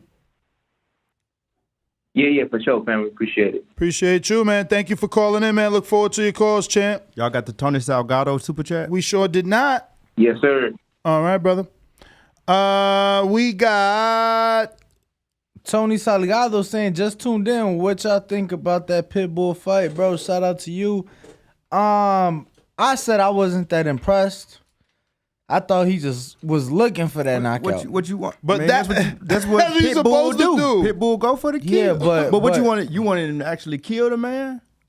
What would have impressed you? What would have impressed me for him to get the knockout and be defensive at the same time? He got the knock. Oh, so you wanted to see some defense? But I just appreciate being able to. We seen defense in the Tank fight. That's crazy. He went 12 rounds with the biggest puncher in boxing, pretty much, in Tank Davis, and then. I mean, I don't need to see no more defense from Pitbull. I want to see the Pitbull be a Pitbull. I feel like I'm so not biased. Like, how could you not give him credit, but turn around and give Haney credit? Or not discredit Haney, but discredit Pitbull, or expect more from Pitbull. My man got the knockout Haney couldn't get. Yeah, but Savage style. Haney ain't get touched. My man's got touched. Like I'd rather you don't get touched. And you bro, what sells? Not getting touched or getting that savage knockout? Absolutely not. Technically, based off Floyd Mayweather, not getting touched sells better. But what's more exciting to watch? Knockouts, and I want to see knockouts. Isaac Pitbull Cruz delivered. Tony Salgado. I want to see knockouts too. You get what I'm saying? But I want to see knockouts like Canelo James Kirkland, where you rolling under the punch that's coming your way. You want to see some sweet signs. Of course. I appreciate that. But you do a lot of film study. You watch the old fights and things like that. Before I even met you, I used to talk back and forth with you on IG about the film study you were doing. So I can respect it. Yeah, to me, I appreciate like the Sweet Peas of the world. Like those are like boxes I love watching. That's one question I really want to ask Ronnie Shields was how was it training Sweet Pea? Because I literally would watch Ronnie Shields when I did some film study in the corner with Sweet Pea, and he just would not listen to nothing. I want to hear Ronnie talk about that specifically because Sweet Pea wouldn't listen to nothing Ronnie was saying at all. It's funny you say that because I gave that number to Brandon today. I'm like, yo, why we don't have Ronnie on the show? Brandon gonna deliver. Brandon always delivers. Yeah, I just if you guys head over to youtube.com/The Boxing Voice, you can check out my interview with Ronnie in Dallas this weekend. Let's go! He talked about the whole AJ situation. When AJ came to visit him, and obviously his fight with Usyk coming up and many other things. So go check that out, youtube.com/The Boxing Voice. And just want to give a special shout out and a huge thanks to all of our listeners that were in Dallas this weekend. I had a lot of people, come up to me asking finesse and, just wanting to meet, shake my hand, take a picture. So shout out to the whole community. A star was born. I'm You're a star now, Danny. Nah, definitely not saying that, but you out there with the red silk pajamas on, know what I'm saying? People walking up, they know you. They asking for your partners. You got access. Hey, did you show your credentials? Oh, man. You got the credentials. I'm going to show it. I'm going to show it. Know what I'm saying? He got the credentials and things. You just don't get access to things like this. Know what I'm saying? You got to earn it. Mm-hmm. Salute Danny, a star. Man, putting in that work. A humble star, though. Shout a humble star. Ring walking. Shout out to y'all, man. Y'all get to the super chat from Mr. I got PBC? Mr. PBC Seattle, Washington with the $5 super chat. He says, ready or not, here I come. You can't hide. Gonna find you. Hashtag Fuji's. Hashtag the Bud Ugly Truth is you redlined, no Top Rank, no Dazn. Come on home. Hands up emoji.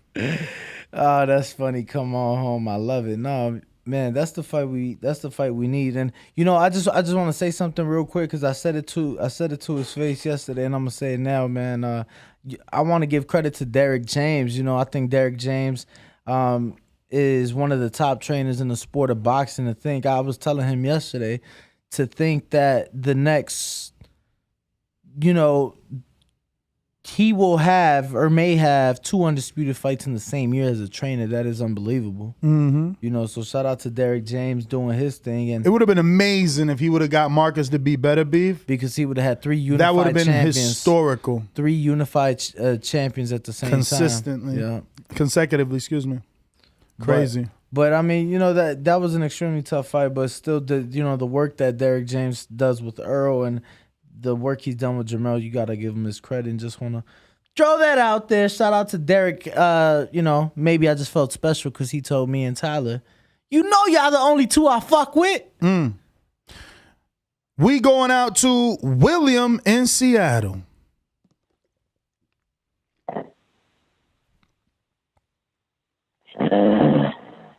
Word? You fell asleep on an Errol Spence show? What the hell? Sleeping good, too.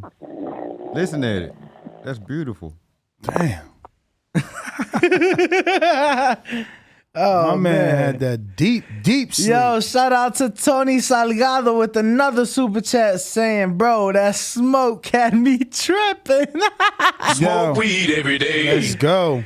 Yo, I'm like, bro, if you don't smoke, it's cool. He like, nah, bro, come on. Yo, shout out to Tony for sure. Came through with that fire. It feels so good when they could do that, right? Man, that shit was lovely. It'd be whack not having, and you like fucking, you need a friend, bruh. Let me go out to Ohio. Marcus runs, Ohio runs boxing. What up? Good time. Marcus. Wait, is this Marcus or is this? Uh-oh. I think this might be Jay Will. Let me double check. I'm pretty sure that was Marcus and he busy. They said the dude that was sleeping farted in his sleep. Yo, funny. Who else we got though, champ? Is that? Oh, that was Jay Will. I fucked that up.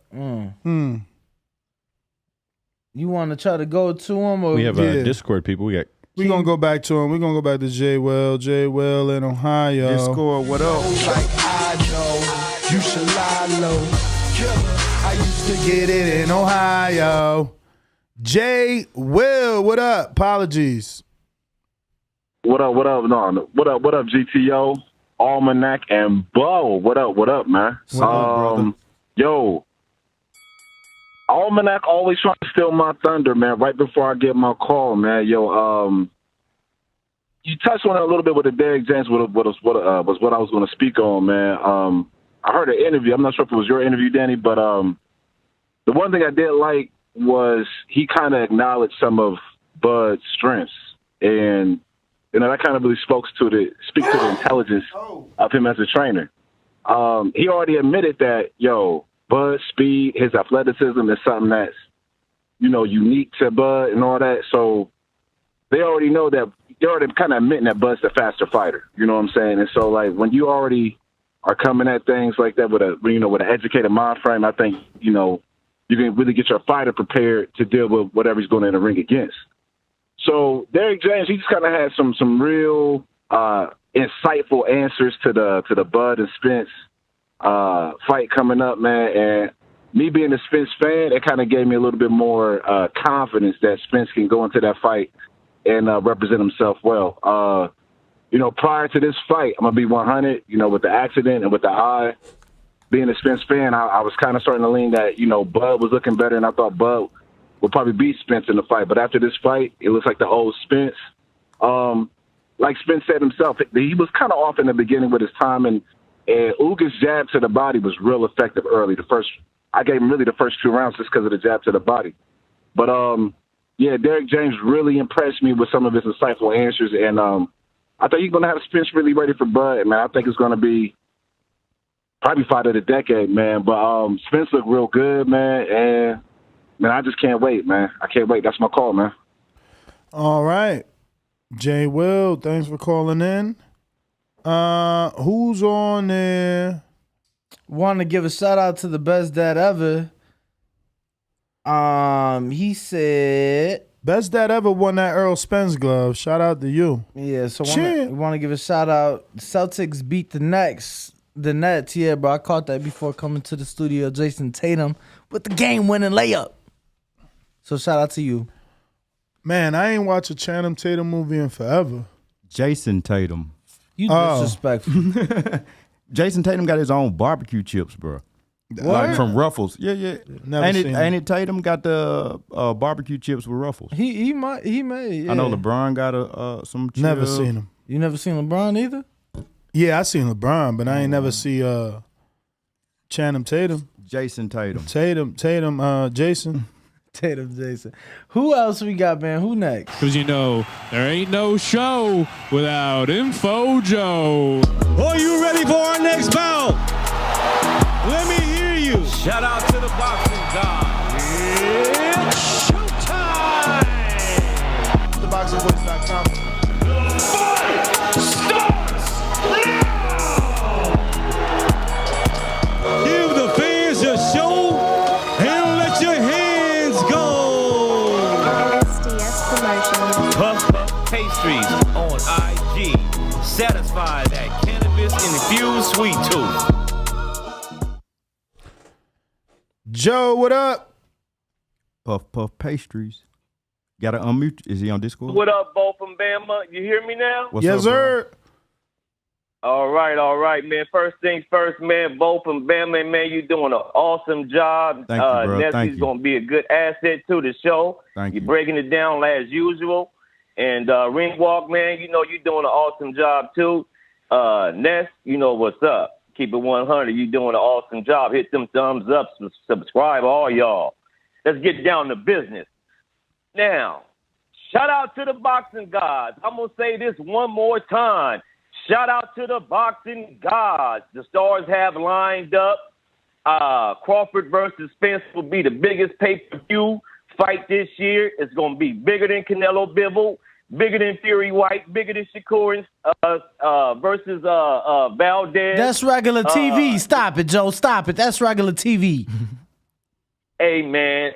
This is it, man. This is boxing utopia, man. This is, how you hear people say, like myself, they had those throwback fights that we used to have when Hagler, the golden age days. We got it right now.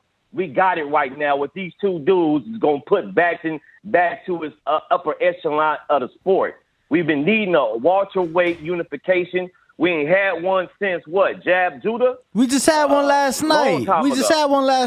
That was a unification. I mean, an undisputed champion at welterweight. That's what I mean. I think the last. This is going to be great for boxing, man. The fight should happen in Vegas. I think that'd be a good time, Ness, for an appreciation night. I've been talking to a lot of the fellas on the back call. They with it. We about flying all out. Let's meeting up for this fight. I don't want Crawford to have no in-between fight. I want him to kick back. They should be around, November? That's enough time for Spence to rest, heal up, and be ready. Let me say this, man. I think Spence is the most relentless body puncher in boxing. The dude is once that machine gets to going, it's going. He did have a slow start in the first 5 rounds. I only gave Ugas two rounds. Ugas, man, he was doing good. Spence is there to be hit. You know what I'm saying? I think if Ugas would have let his hands go more, he would have did a lot better, of course. But I agree a lot. If he would have had that killer, and if he would have had the killer instinct, who knows what we'd have been talking about today? That killer instinct verse and Ugas mouthpiece, Spence would have jumped right on him until they refs separated them. And I think he had an opportunity right there, but he missed his mark, man. But what else? Gamboa needs to retire. I feel like they horn my boy out to anybody. I think if his handlers really cared about him, which I think they do, Salas and all them, man, tell him to hang up the gloves, man. He's done, man. That's it. You know what I'm saying? What more you want? You squeezing turnip juice, trying to squeeze juice out of a turnip right now with him. You're not going to get a marker or a good. Far as Cruz, we don't know how good he is just by him beating up Gamboa. You know what I'm saying? So that it's like I don't learn nothing new. You know what I'm saying? I was excited for the fight, but what else? You got to use the who did it better measuring tape though. You know what I'm saying? Who did it better than Isaac Cruz beating Gamboa? That is, who did it better in your opinion, Joe? Crawford. I would say Crawford. Okay, so second to Crawford. Tank. So Tank did Cruz, I don't know. It's up in the air between Tank and Cruz, I guess. I don't know. But, you know, we don't know how much was left in him at this fight, man, at this point. So, I don't know, brother. Yeah. So, hey, man, Ness, keep that bug in your ear. I believe the fight is going to happen this year, man. So start thinking about Appreciation Night. Bo, you're going to be out there. Start working on that, brother. And they might throw in, we can do a whole barbecue, basketball, make a whole weekend out of it. Bud, boxing, drinks, basketball. Family reunion style. Family reunion style. Yeah. All I can think about is JP on the grill cooking barbecue chicken. That's all I can think about. Man, no doubt. And then Info Joe with the dessert, puff pastries. Puff pastries. You no doubt, most definitely, my brothers. Smoke Peace, gentlemen. You guys doing a great job. Thank you, bro. Thank you. All right, champ. Appreciate you. Let's see who's next. Looking like, who's that? Keem the Dream in Florida. What's going on? Wait a minute. You say you know boxing? Yeah. What is it? Maybe I don't know. Tell me what a pool counter is. Pool counter? I've never heard that term before. That must be your term. You must have been No, fair shake. HBO need to fire you. You don't know shit about boxing. You ain't shit. Yo, can y'all hear me? Loud and clear. What up, Ness? Rain Walk, Bama Bo in the building. What's up, y'all? What's good? How you feeling? Man, listen, man, what a good day of fights, man. I'm really enjoying when we have those like early UK cards, you know, on the Dazn. And they finish up. We know I'm on the East Coast, so they finished up around like 5:30. Waited a little bit, rolled into the YouTube undercard fights, you know, for Showtime, which were really good. Brandon Lee and Stan Jonas, and then we had the pay-per-view card. Just a bunch of good fights all day, man. From, like I said, from the zone card all the way up to the pay-per-view card. It was a lot of good fights, man. But as far as the main event, shout out to motherfucking Spence, man. He's everything that all his fans say he is. He's a great fighter. He's a smart fighter. He's a strong fighter. And with all that being said, he still loses to Terence Crawford. I can't wait till we get this fight. But you know, it's Terence Crawford over here, man. So that's all I got to say, man. Shout out to Spence. Again, he looked like everything y'all say he is. He's a monster. But that monster gets whooped by Crawford, man. And that's my call. All right. Guys, we got Mad Ben 100 with a super chat saying Ugas couldn't do squat because he was in agony. Ugas has the killer instinct. Spence is just a homicidal maniac in that ring. Another eye for the collection. Did y'all see the Grim Reaper picture? Post? Yeah. Pull it up. That was dope. Errol Spence's Twitter, Instagram. Kind of looks scary, bro. Let's see. Let's check it out. Errol Spence. What do you have to say? Because this Grim Reaper stuff don't sound familiar to me. Hold on. It's a big, big fish Grim Reaper. Yeah, I see it. Let me get a screenshot. I've seen it. Okay. He should make shirts out of that. Okay, I like it too. He keeping the same colors too, you know what I'm saying? Like Yeah. all the little highlights. Yeah, it was yesterday's colors. Yeah. Nah, because what'd he say? He said, because you know how he had like the green? We're good on the, you know how he had like that green and black? He said the Grinch. What'd he say? He said the Grinch. Oh my God. I'm going to find it because he said it was like he had literally like a thing for it, like the Grinch. And oh man. Shout out to Nate the Alien, got his hat. And he put on it, he said, yo, shout out to the Boxing Voice. Thank you for the limited edition TBV hat. I don't even want to wear it. That's how fire and fresh this thing is. It's killing those brass pro shop hats. Killing it. The texture, the fabric, everything. These are a little flimsy. Attention to detail. I don't really like, these are too flimsy. And it got the cap the in the TBV back. hat don't shake like that. You know what I'm saying? It's firm on your head, pause.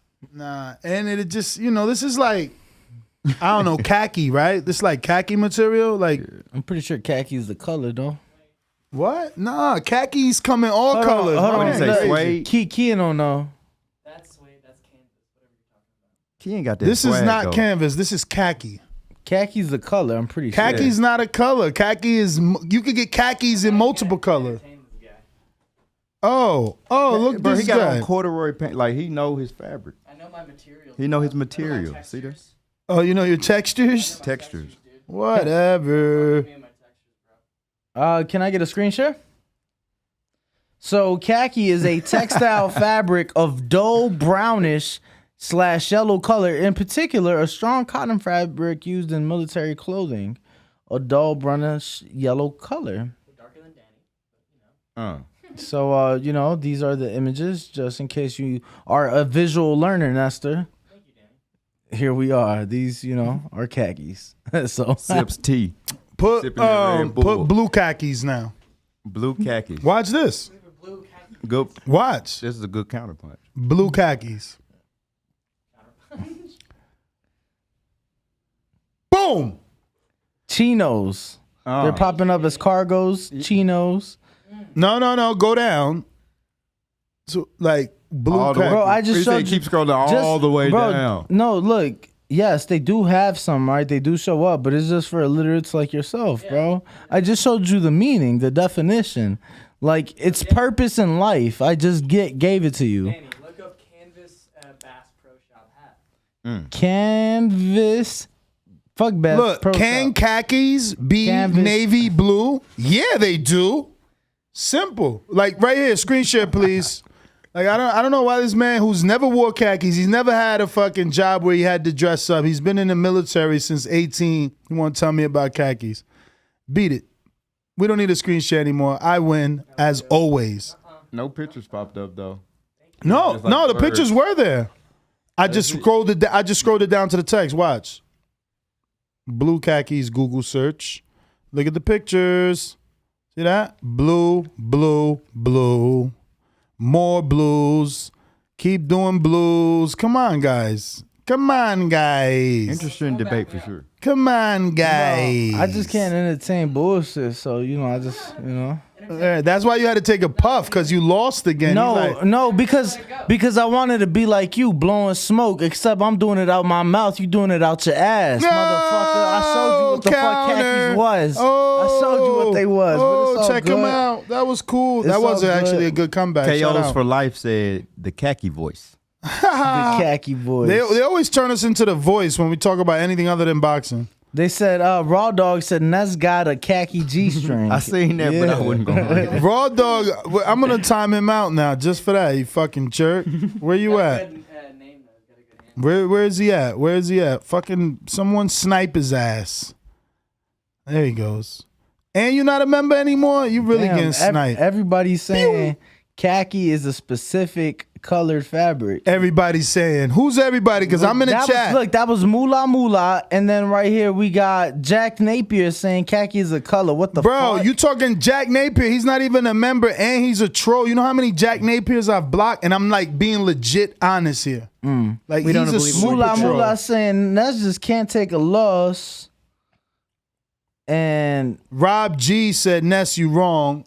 You don't even know what you're talking they're about. saying take that L, Ness. Now you blocking people. Jaguar Paul saying damn illiterate. I ain't hide nobody. You acting like another boxing I ain't hide nobody. I ain't hide nobody. I ain't gonna give him no shout out on I ain't hide nobody. You block everybody. I ain't hide nobody that and I ain't disagrees blocked with him. nobody. I timed this dumbass out for being dumb and cheap. Make sure y'all be nice to Ness when y'all come back. He was a member a few days ago. Now he not, so he cheap. The Earthquake said the sensitive Every voice. time I pick somebody that's not their favorite fighter, they want to get mad. Get out of here. Get out. We going to more callers, man. We going out to Texas. Texas. All right. Who's in the 2-1? Call me now. DeMarcus for Surefire D. What up? Yo, what up, y'all? What's good? Border Wars killer. Yeah, man. Hey, look, man. Hey, shout out, Bo, man. Bo, man. See you up on there doing your thing. Then I was looking for you. I ain't find you, but I know you was in the building. And you already know what's up, man. You know, you know what I'm saying? You know, I had to call in on that Errol Spence, man. And, you know, we built different in Dallas, man. Yeah, man, hey, shout out, Info Joe. I like what he said, though, because I know me and my wife, if the fight is in Vegas, we coming out there, man. If Crawford and Spence fighting in Vegas, we coming out there. So, man, you know what I'm saying? You know I'm going to try to come link. It ain't no try. I'm going to come link up with y'all for sure. You know what I'm saying? Yeah, man. I want to do a little sparring to it, man. Maybe y'all can take me to some gyms out there and go get some sparring work. For sure. Texas coming. Hey, yeah, but yeah. You kind of sound like man, Spence, yeah, bro. You kind of sound like Spence on the phone. Am I tripping, or does he kind of sound like Errol Spence? That's that Dallas flow. Yeah, that's that Texas swag. That's what's up. Yeah, man. We had some killers in that, man. The whole call was live, man. Then another Dallas native on the untelevised portion. He beat your boy. What's that boy? F.A. Apoche. October. F.A. Apoche. Apoche, yeah. F.A. Apoche. Yeah, a Dallas native. You know what I'm saying? I see that boy. I bump shoulders with that boy all the time in the gym. You know what I'm saying? And you know what I'm saying? He beat Apoche yesterday. So, man, it was so live out here in Dallas, man. Dallas showed up for Spence, man. And you know what I'm saying? And y'all already know I'm going for Spence with the Crawford. With the Crawford fight, man, I'm going for Spence. You know what I'm saying? I feel like, you know what I'm saying, one thing about Spence, man, is just like you said, his engine, man. Once he start going, he don't stop, man. He can get hit with whatever. He gonna keep going. Yeah, he got flaws. You know what I'm saying? A lot of fighters got flaws, but you know what I'm saying? It's been a lot of fighters that had success with Crawford also. And I got to think about that like that. You know what I'm saying? All them fighters that had success with Crawford, Spence better than all of them. So all them people who think that, you know what I'm saying, Crawford just going to watch Spence, it ain't going to be like that, man. It's a 50-50 fight, but I'm going for Spence, though. You know what I'm saying? Hey, DeMarcus. But like I said, huh? Did you bet on so you said Adrian Taylor beat F.A. Apoche? Yeah, he did. So what? F.A. Apoche was a plus. I mean, F.A. Apoche was a minus crazy, bro. And I seen that weigh in. Adrian Taylor was a plus 700. I see Adrian Taylor looking all fluffy and shit. I said, nah, never. And he got it off. That's crazy. Bro, got something though. You hear me? I see him. I promise you. I see bro in the gym all the time. You know what I'm saying? He come to my gym. I go to his gym. You should have called in and let us know, bro. You got to let us know. You got to let us know. Spread the word. Yeah, you know what I'm saying? But yeah, he did that, man. But yeah, hey man, shout out y'all, man. Shout out to Box Boy. Shout out Nez, you doing your thing, bro. And you know appreciate you, champ. Hopefully, y'all do that shit in Vegas, man, and I'll be there, man. Oh, we trying to work something out, man. Long as Bo take the job, I'm pretty sure we gonna have a Border Wars in Vegas the end of this year, middle of the year, something like that. Border Wars. Listos pero chingazos. Yeah, I'm gonna get with you, DeMarcus. Thank you for calling in. We going out to. Hold on. I just gotta show y'all some of the most disrespectful shit I've ever seen in the sport of boxing. What you seen? I just gotta show y'all. Can I get a screen share? Disrespectful. What, they got Earl under Crawford? It looked right to me. Gennady at number 2. Well, he only lost to the number 1. Yo, but you know that BoxRec goes by stars. That event with Gennady was probably 5 stars, where Earl's event with Ugas is how many stars? You could go back and check. Yeah, let me check. Click on the Gennady. Hold on, let me check Earl's. Jesse, get your audio ready. We're going to be going to you in just a minute on Blog Talk. If you want to call us on Blog Talk from your landline, your cell phone, it is 142-569-5241. But you can also join our Discord community. Call us absolutely free using the internet from anywhere in the world. And if we get to 134,000 subscribers today, we're going to be giving out another swag bag. We gave away like 4 yesterday, gave away like 5 last week. We gave away an Errol Spence Jr. signed glove last night. So if you didn't come to our fight chat, you missed out. What's in the swag bag? This time around, I don't know. I think they're going to be giving away like a hoodie or a shirt or something. And then let's a not boxing voice hoodie or shirt? Absolutely. Let's not forget, they might get a Team Yordenis Ugas. That's right. I forgot that Danny got some of those in. Given to me by members of his team. Let me get a quick screen share though. So Earl's last 4 fights have been rated 5-star fights, along with his Kell Brook fight. Damn. So and somehow he's still under Crawford. That's crazy. Yeah. That's because Crawford got more fights though. More fights and more divisions, right? So more names. Unifications, which is more stars. And that was a pound for pound list that you were looking at, like pound for pound. Pound for on pound. BoxRec, moving up weight divisions is a part of being pound for pound. But Gennady never moved up, and they got him above Earl. But he only lost to the number 1. So, no, I hear you. I hear you. And close, and he actually had a draw with the number 1 on the pound for pound. Yeah, see, I don't know. To me, it's just like, how have you looked at? How have you looked? What have you done for me lately? Damn, I used to have that sound, but I don't know where it's at. What have you done for me lately? Best that ever. I know I was watching, so I'm trying not to be pissed. Bulls did lose in game 1 just now to Milwaukee, so.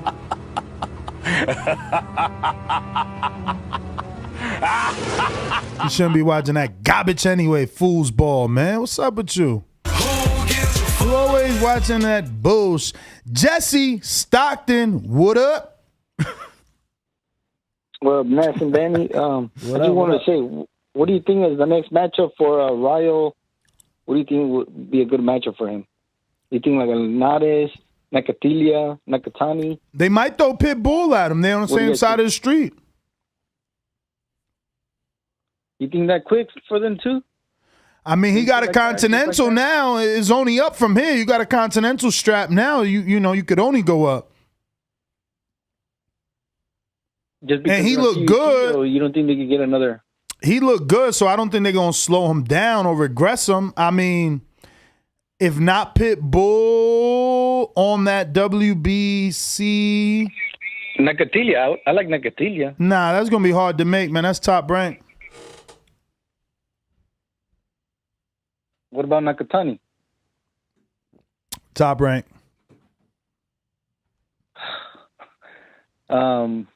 Matchmaking is a hard job, Fortuna? right? Fortuna. They could do Fortuna. They could do Abdulayev. They could do Jorge Linares. They could do who in the WBA? Jezreel Corrales. Michel Rivera.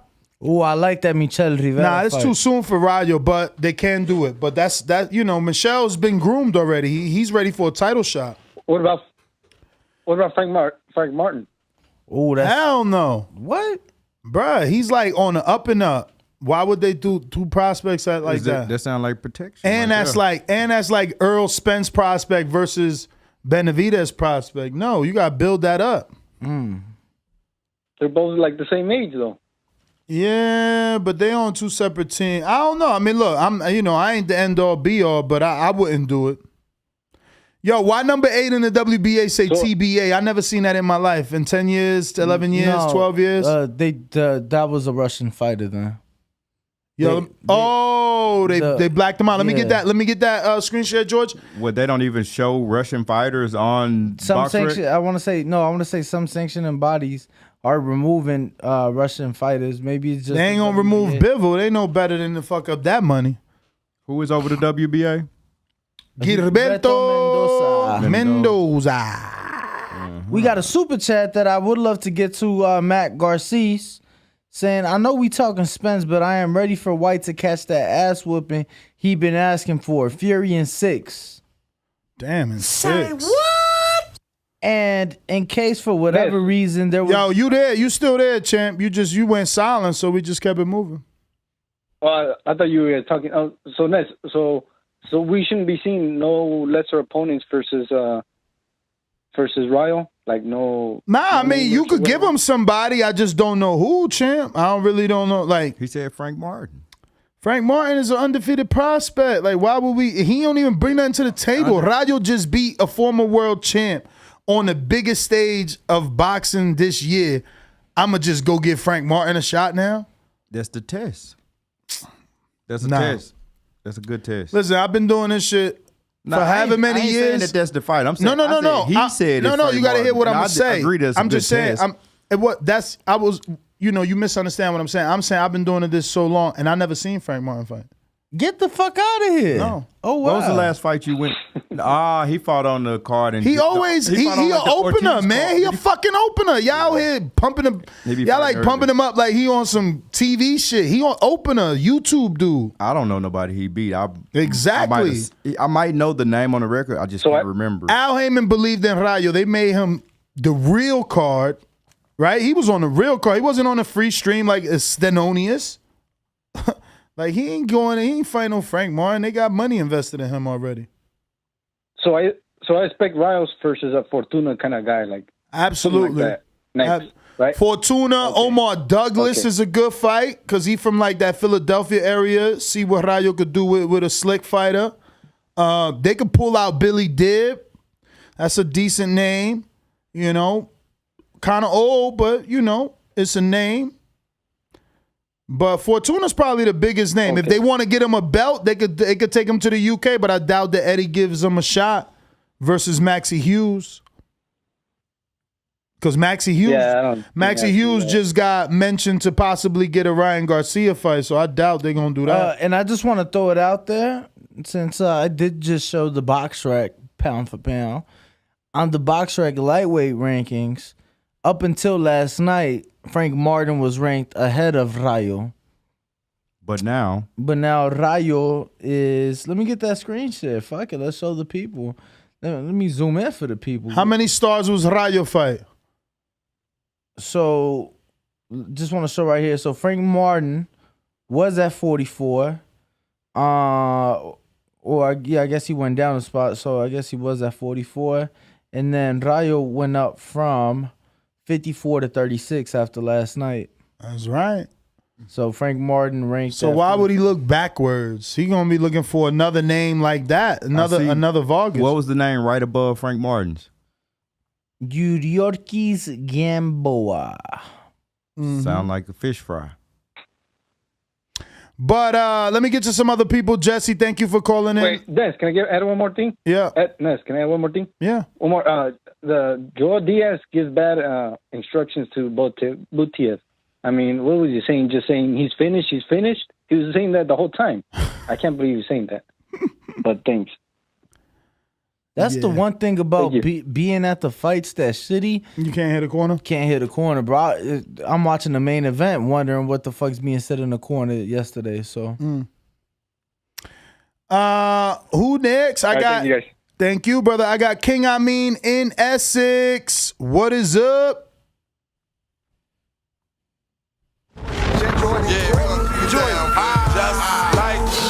The king is what I mean. The king is what I mean.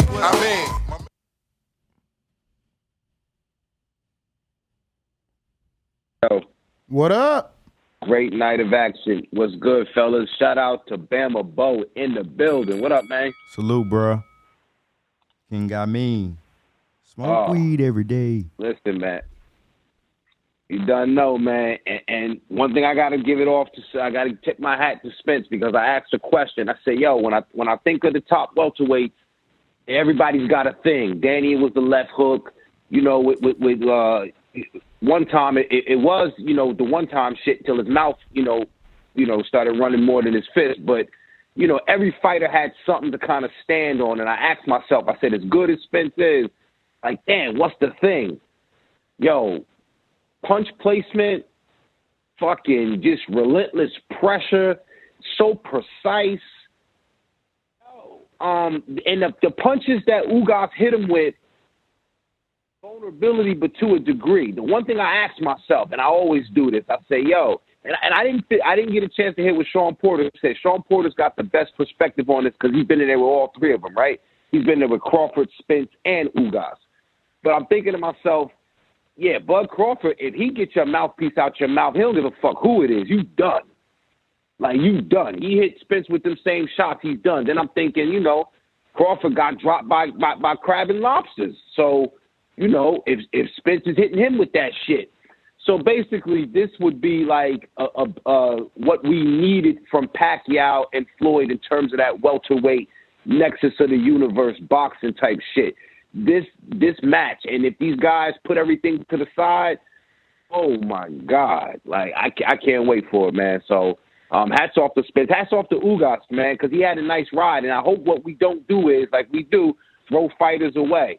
Let him heal up. Name still has a lot of value. Remember, he's been in the ring with Porter. He's been in the ring with Spence. He lost to him, but he beat Pacquiao. I'm sure some of them young lions, if they want to get tested, Ugas to get back out there and try to, you know, show them either they can't hang or that they deserve to be. Yo, Cruz, the Pitbull Cruz, yo, he washes Garcia only because, and he's very hittable. And even if Garcia drop him, like I could see it on some flash knockdown shit, I think he just mauls Garcia. So I don't like his answer when I feel like he can beat Garcia. Like, you know, somebody must have whispered in his ear, like, that's what the A-sides do. Like, somebody needs to talk to that man and tell him, man, we don't, you know, at least as far as I'm concerned, knock that A-side shit off and get the fight happening. Rayo, he's a hot prospect right now, man. Don't dun him in too soon. I like Omar Douglas out of Delaware. I like that fight for him. Do that on PBC on a Saturday night or something like that. And as far as everything else goes, we should be very fortunate. Next week, we got the heavyweight shit coming in behind that. We got women's boxing. So shout out to everybody listening. Shout out to everybody that's in tune. King, I'm out. All right. Let me get a screen sharing T-minus 5432 now. So I don't know if you know, Danny, because you've been traveling and, you know, trying to catch up on rest after working. But Bo Mac tweeted out, we going to fuck that dude up. Watch. Mark my words. Did see that. What do you gentlemen think about Bo Mac and the fact that he believes Crawford will F that dude up? No, I mean, he's saying what he's supposed to be saying. That's his guy. I mean, right? You could say he going to win. You ain't got to necessarily say he going to. Yo, let me tell you something. I think that this fight has just been built up for so long. Mm-hmm. There was no Terence Crawford at the fight last night, right? I was there. Well, he was busy. His sister made it clear that he had a couple fighters fighting on the same day. No, hold on. That's cool. That's great. He tweeted every round. But every round. But let me tell y'all something. It took 12 minutes. It was like 12 minutes. Yeah. We was counting, bro. It took like, 12 minutes for him to reply after the post-fight interview. He probably had to listen to it a few times to make sure he said what he said, you know what I'm saying, before he responded how he responded. Well, I'm going to tell you something. Not Friday and Saturday. I mean, obviously not compared to Errol, but I was definitely seeing those Terrence Bud Crawford shirts and hoodies, and they came out. Fans was there? Absolutely. Was it a lot of fights in the crowd?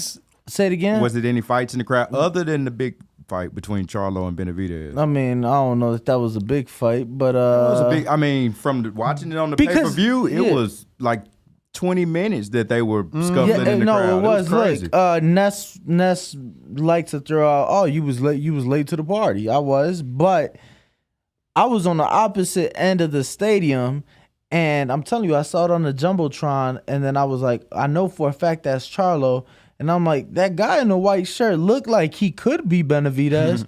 So I took my ass over there and seen that. But no, definitely did see some Terence Bud Crawford, shirts and whatnot in the stands. So I just feel like this fight has been built up so much.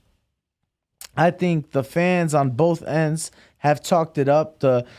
The friends or family members on both sides have talked their parts, and I think that right now is just going to be a matter of we're going to get this, a lot of back and forth until the fight actually does take place.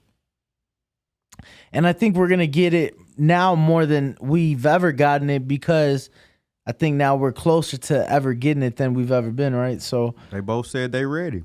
We've been waiting on Spence to say he ready specifically. So, and let me tell you, that's what we've been waiting on. He the one been having, stalling it up, but only because he said he was killing it up his side of the street. So, and he did that, right? And Derek James made sure to point that out yesterday. He's like, yo, he's a man of his word. He said exactly what he said he was gonna do. And Derek James also led me to believe that they may have already been in negotiations with Terence, because he said we've been working on it. So. Working on what? As far as, we've been working on it in the gym, or maybe we've been working on it in the, behind closed doors in the meeting room. So we shall see. I'm excited for it nonetheless. I like the energy Bomac is bringing. I like the energy that Errol was bringing. It brought a smile to my face being ringside, hearing them say, yo, Bud next, right? I just hope we don't get caught up in a bunch of negotiation back and forth. Oh, well, if you don't come up with this number, I ain't doing nothing. I ain't talking. Nah, it sound done, man.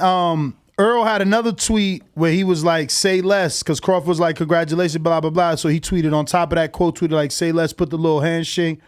They sound like it's over. Like, we was upset. And I say we, but I wasn't part of that fraction of people that thought Earl was avoiding Crawford.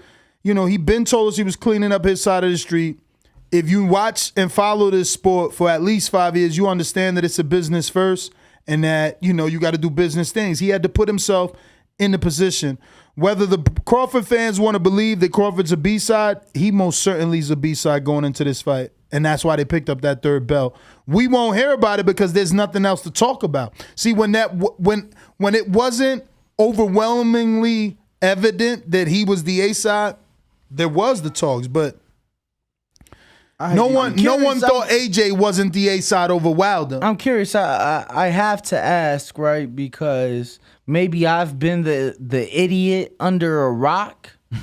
But did you guys know about the second car accident? Nah. I heard it on when he let it out on. Well, the first time he talked about it, I think, was on Last Stand, wasn't it? It was on something. One of the pre-fight hypes he did is where he let us all know with the football players. Yes. One of those podcasts for sure. I was supposed to know that one, but I can't remember. It was like the pivot. Yeah, the pivot. Shout out to those guys. Yeah, so okay. All right. Shout out those guys still in my guest. Because apparently there was an interview where Floyd should be my guest. Hey, we got this whole setup for you, big fish. We got the sushi. Know what I'm saying? We got the catfish. We got the bass. The Bass Pro Shop gear. Yeah, we got all that. Bass Pro Shop hats. We got you. The credentials to the damn fight. Credentials. Yeah, we out here rocking with fishing. Where the fishing reel at? Yeah, where the fishing reel at? Can you reel Spence in for us, bro? That's over there. Real Spence. We've been trying to catch this big fish right here. Oh, look, he popped the fucking line, man. He kept moving, man. Popped the line on. Who else we got? We got a lot of people. There's a lot of people. There's a lot of people. Call me now. We going to Georgie Porgy all the way in Boston. Yo, first of all, let me say, I don't pay showtime to see you all there, not even putting a goddamn motherfucking effort. If I want to see two motherfuckers just fight, I pick up a fight with somebody in the street. Don't need that shit. You don't love that form I do? Just move along. Gone. Fuck you. Man, what a great show. Thumbs up, donate. Georgie Porgy, what is up? Yo, what's happening, people? What's happening? Big fish status.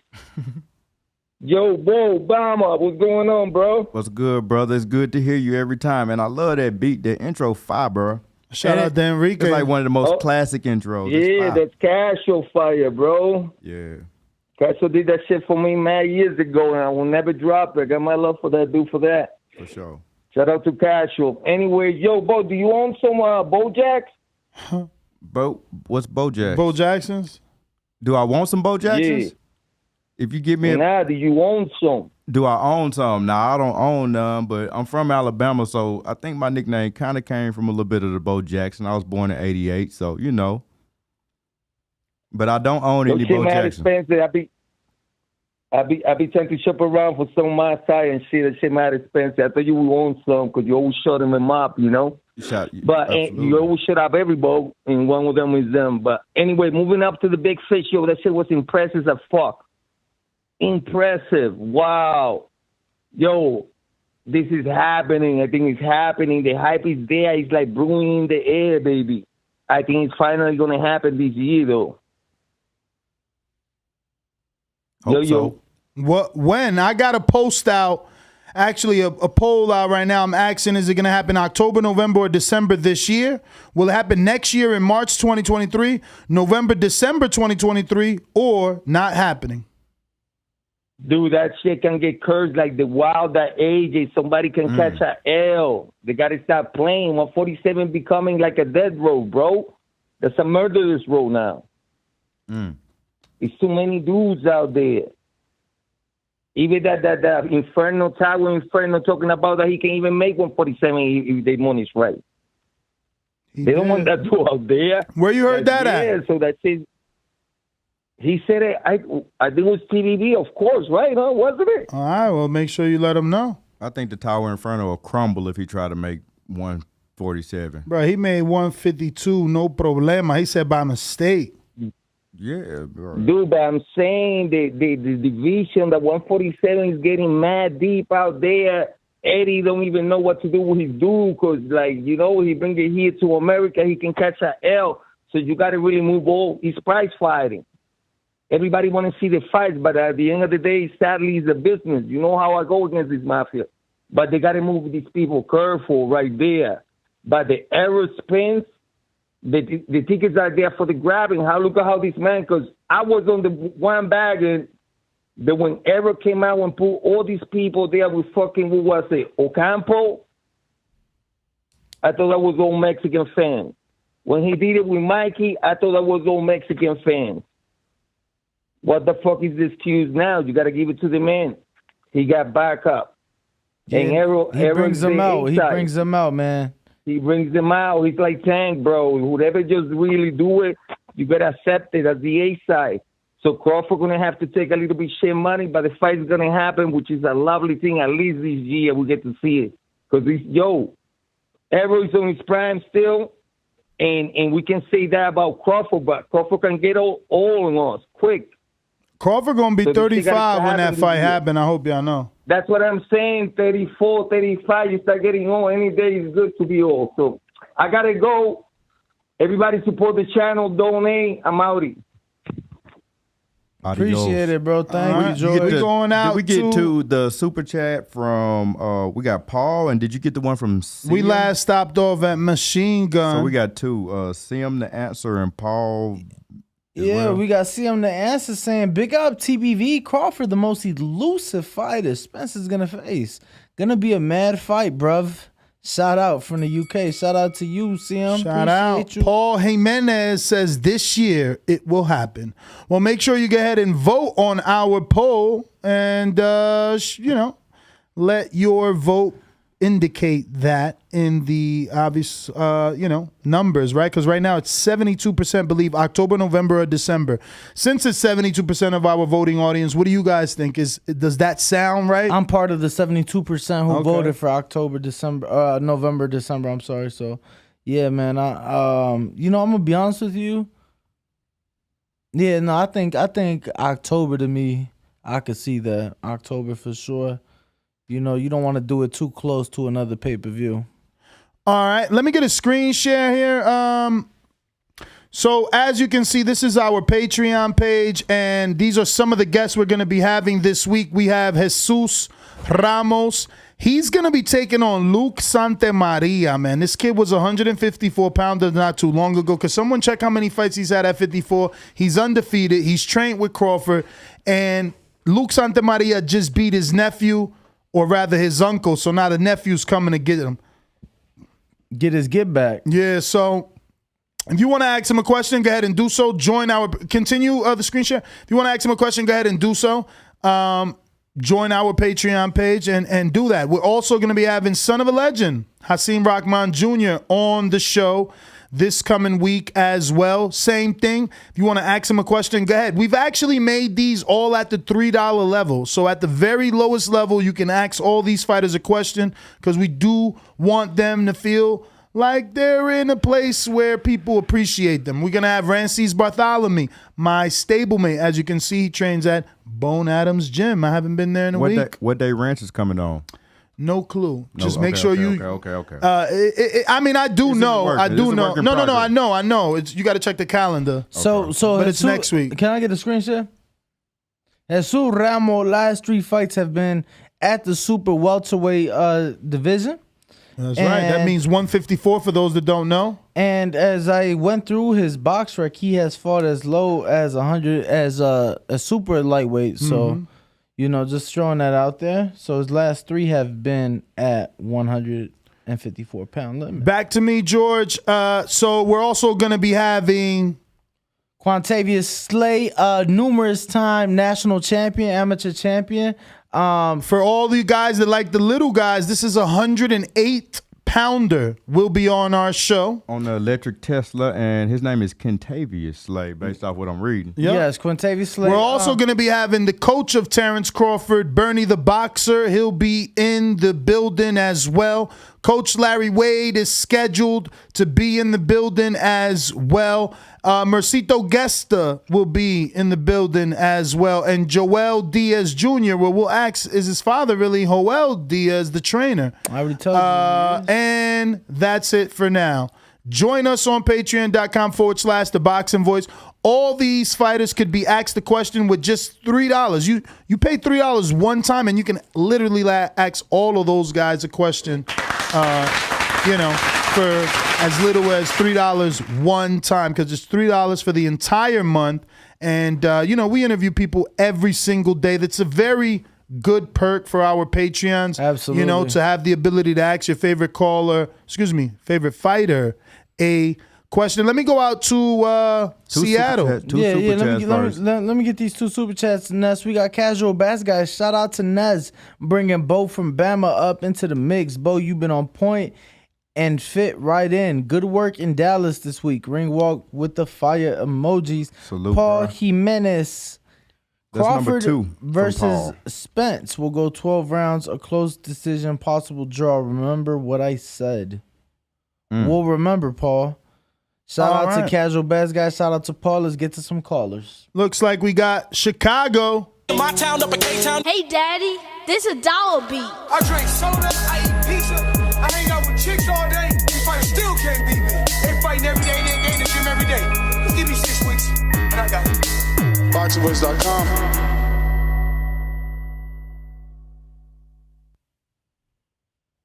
Yo, how's my audio? Straight. All right, how you guys doing? How you doing, Danny? All good. You guys got Bama Bo on there, a long-time listener. Absolutely. You're doing? Yes, sir, bro. Hey, how did you like last night? Did you notice how in the ring they had DraftKings as a sponsor, and then they had Spence with his My Bookie? Yeah, but he's been with My Bookie for some time now. They must be paying him real right. And OnlyFans as a sponsor as well. Yeah, he had OnlyFans in the front this time. On the front. Yeah. Yeah. I stayed away as far as betting. I stayed away from that fight because I didn't know. Honestly, didn't know. I had Ugas give me that big win against Pacquiao. But I'll tell you what I did do. I put a nice little parlay together with Lee by decision, Stanionis by decision, and Crowley by decision, and they paid real good on that. What'd you make, bro? You know, I had. What was the plus money on it once you put that together? It was close to like plus 600. I think. Oh shit, like 600-700. That's amazing. Because they had Lee plus 300 for the decision, and I think what was it? Because I did it on my book. Stanionis was like plus 275, and Crowley was minus 140 for decision. But you know, I had listened to like I think it was like a Showtime on Lee. You know, he came in a little extra weight, but the trainer for Ochoa, he sounded like they were really prepared. So where a lot of people thought Lee was going to get a knockout, I kind of had this. After listening to what his trainer was saying, I was like, I bet this is going to go decision for Lee, you know, instead of like a KO. That was, you probably got good money because Lee was like a minus 500, I think, for that fight. So you probably got good money on the decision. Yeah, 300 plus 300. Nice. Because they thought he was going to get a KO. Like, I think the KO was actually like a minus something. But like I said, after listening to his trainer, Ochoa's trainer, they were ready for Lee, and they said that Lee really hadn't been on the level. Fought, you know, they kind of been feeding him, you know, on Showtime. So yeah, well, they didn't show none of that shit they thought they seen. Let's be real, they was in there on a sparring match. They was just blocking and moving, surviving. They didn't really fight. Well, that's why. Like I said, when his trainer was taught, like I think that was like the game plan, just not to get knocked out. You know what I'm saying? Mm-hmm.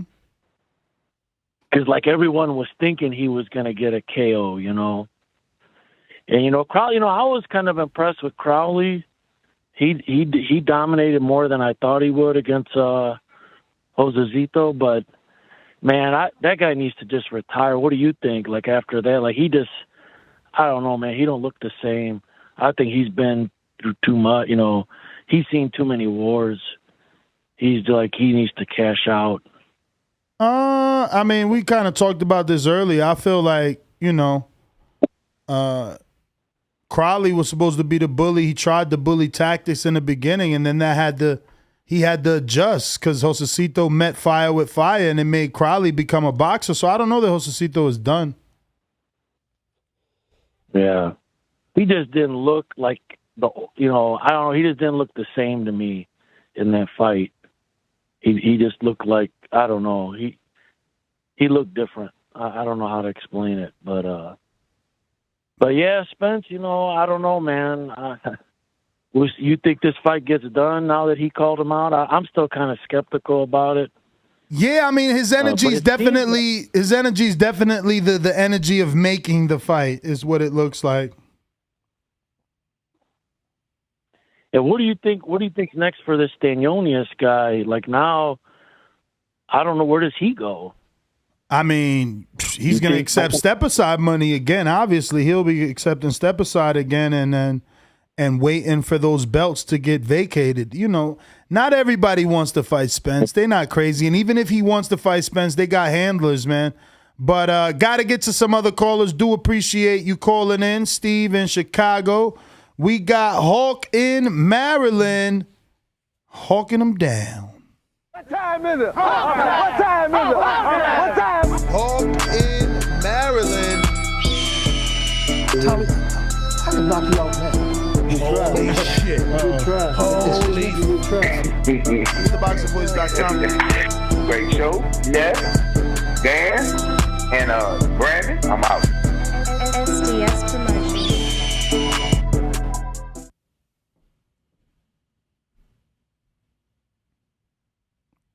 Hawk time. Gotta unmute.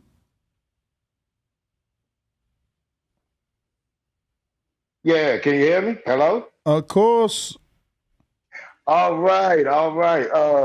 Rainwalk, what's up? Great job. What's good, bro? Ain't too much, bro. Great job. You've been doing great work there. Appreciate you. Thank you, bro. Rose from Alabama. Happy Hey, birthday, brother. happy birthday, Hulk. Hey, over here in DC, bro, I can't call you Bama. That jacket I can't put on you over here. That's not a good jacket to wear. And I got to respect you, bro. You're doing a hell of a great job. So I'm gonna say Bo from Alabama. And Bo from where? yo, Belvedere. Alabama. Oh, Bo from Alabama. Thank you, bro. Appreciate that a lot. Yes, sir. Nothing but respect, brother. Nothing but respect. Yes, Nothing sir. but- Yes, sir. Yo, Ness. Yo. Hey, man, I'm trying to figure out one thing though. What up? Why y'all ain't put more effort into that picture with the big fish, Grim Reaper, coming to the door, killing Kell Brook, hanging his belt up on the door, then leave the blood on the floor. He goes next door and kills Sean Porter, leave the blood on the floor and the belt up on the door. And then he goes next door and did the same thing to Ugas last night. And he put that picture up there, knocking at Terence Crawford's door next. I think we need to pay attention to that. Andy had the scores around his neck like the Predator. Nah, well, I thought it was more so like the Cuban dude from the dude with the long arms from Street Fighter. Oh, Didn't he have Dazn? it? And then they say he looked like Ugas, so he had that around his neck after he killed Ugas, according to the picture. Yeah, Grim Reaper, bro. That was check the details. Yeah, check the details, man. That was vicious. But the caller that called in earlier, I forgot his name. He's a great caller. Nothing but respect to him. I just disagree with one thing he said. You have to give Pitbull his props, bro. Pitbull and Conor Ben, they are doing what you're supposed to do. Who gives a F about what shape the other fighter's in? You're doing your job. You get put in that ring like a Pitbull would. You cut him loose, he destroys the other opponent. You don't care about the other opponent. And that's the reason why I picked Errol Spence to beat Ugas, because Ugas did the same thing he does in every fight. He stands in the middle of the ring, just like he did with Pacquiao, waits till the opponent comes to him, throws a 1-2 body shot, and as the opponent goes out, he throws an overhand right or a jab to the stomach. He does that all night. He turns from one side to the other, but basically, Ugas does the same thing, standing there. So I know Earl, for high output, would beat him because he would just... Make sure you're talking straight into the mic. Oh, can you hear me? Yeah. I knew that Earl would beat Ugas because Ugas did the same thing against Pacquiao. He stands still, and he waits for the opponent to come to him, and he throws a 1-2 body shot. And he's a counterpuncher. Yeah, and he doesn't work. That's why I knew Earl would beat him, because Earl is a finisher. He got the killer instinct. Terence Crawford got it. And just like I was saying about Pitbull Cruz, these fighters come to hurt the other opponent. That's why you got to give him his props no matter what shape Gamboa was in. That's not Pitbull's problem. He is put in there to destroy the other opponent. Conor Ben is doing it. Errol Spence is doing it. And Terence Crawford does it when he gets in the ring. That's why that's going to be such a good fight and why they're going to be able to command money, because they don't play around with the opponent. Like I said with Ugas, he just barely beat Pacquiao. Pacquiao had to decide whether he was going to retire. Ugas should have retired him. But great show. Cut it. Thank you for calling in. We got a super chat. That's number 3. For Paul Jimenez. Shout out Paul with the big fish status. 3 super chats, man. Let's go. Bringing us in like he reeled us in on the reel. What up? He said 168. Andre Demetrius beats them all to face Canelo. Well, all right, champ. We got... And no, you got to get Hawk up out of there. He got the background going on. Hawk, mute yourself.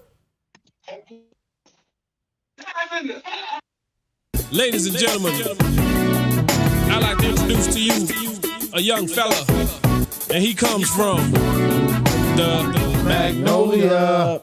Damn. Whoa. Damn, he dropped off? Motherfucker. Oh, there you go. You gotta unmute yourself, partner. Oh, we do have string, bruh. There's string up in this bitch. Ooh. What's happening, man? What's up, Ness? What's up, Ringwalk? What's good, we got buddy? Bama Bull on the show. My guy What's was down good. with you, homie? All well. From the 256 to the 504 to the 720. I'm global right now, baby. 702. Yeah, Oh, 702. I'm just touching down, so I don't know what's really around, but I'm gonna figure it out eventually. Yeah, you're a Rolling Stone right now. I see how you coming with it. You heard me? Yes, sir. But yeah, let's get to the business at hand. You know what I'm saying? Because I've been going back and forth with people in the back call. Like, I ain't gonna say no names. We butted heads a time or two, but that ain't what we came here to talk about. We came here to talk about the prediction that well, I ain't gonna say it was a prediction. It was the truth that I've been telling all this time, and now we finally see. That's when you stick to a real truth. When you stick to yourself and you true to yourself, you can stick with that shit. Cause that's what you know, and that's what you believe. This long road has brought us here, Ness. I've been saying the same thing, and the man has been telling me what he was gonna do. Now until he do something different, then I hold his feet to the fire. The man said he was gonna get all the straps, and then he go and see Crawford. Now I done went back and forth with a lot of dudes, Ness, bruh. A lot of dudes. But me and both bumped heads a few times. But We did. What was I telling the truth, Bo? Wasn't this exactly what I was telling you that's going down right now? When you right, you right. So I give you your respect. But your is credit. he right though? The fight ain't happened just because he's saying he next. Don't mean he be next. That's what else is going? What else going? He gonna go fight who and me? What kind of money? He gonna fight Jamel Charlo. He gonna fight Jamel for more money. He close to being right. What? He gonna fight Jamel for more money than this the biggest fight in boxing. That's not. Come on, bro. Let's not. You be heard crazy Mike Tyson, man. Jamel bigger fight, man. Man, nobody worrying about no Mike Tyson. Man, Mike Tyson biting ears and eating mushrooms, man. We not worrying about what he talking about. You know what I'm saying? But no, it was packed. It was about 40,000 Mike the people one got shit popping. If it wasn't for Mike talking greasy to Charlo, that shit would have never happened yesterday. Oh, you talking about with Benavidez? Well, yeah, Mike started that, you know what I'm saying? But we still ain't get a fight out of that. All he did was start an almost street fight. And he started the Earl Charlo shit. Yeah, man, but we ain't worrying about that, man. We worrying about this Crawford fight that should go down in Dallas Stadium, because that'll be easy for me. But if it go down in Vegas, you out here tripping. You know Crawford ain't going to Dallas. Why not? Why not? Why not go to Dallas, bro? Why you out here tripping? Why would he give Earl? He can pick judges and all that, man. Crawford, we can't go to Nebraska, so why would Crawford trip about Dallas? You know what I'm saying? I mean, even if it go down in Vegas, I'll be there. You know what I'm saying? I mean, it better be Vegas if they want to fight. It got to be neutral territory. Crawford and his team not gonna fall for that craziness. Who that? Canna Foreman? Cannonball Foreman? Who that up the top? Coach Myers. Coach Myers. What up, Coach Myers? What is up? Number top draw. You a pussy. I'm a way different fighter back here. I feel like at this point right now, I'm a better fighter than back. I mean, I keep bringing the pack out. I'm letting them share the ring with greatness.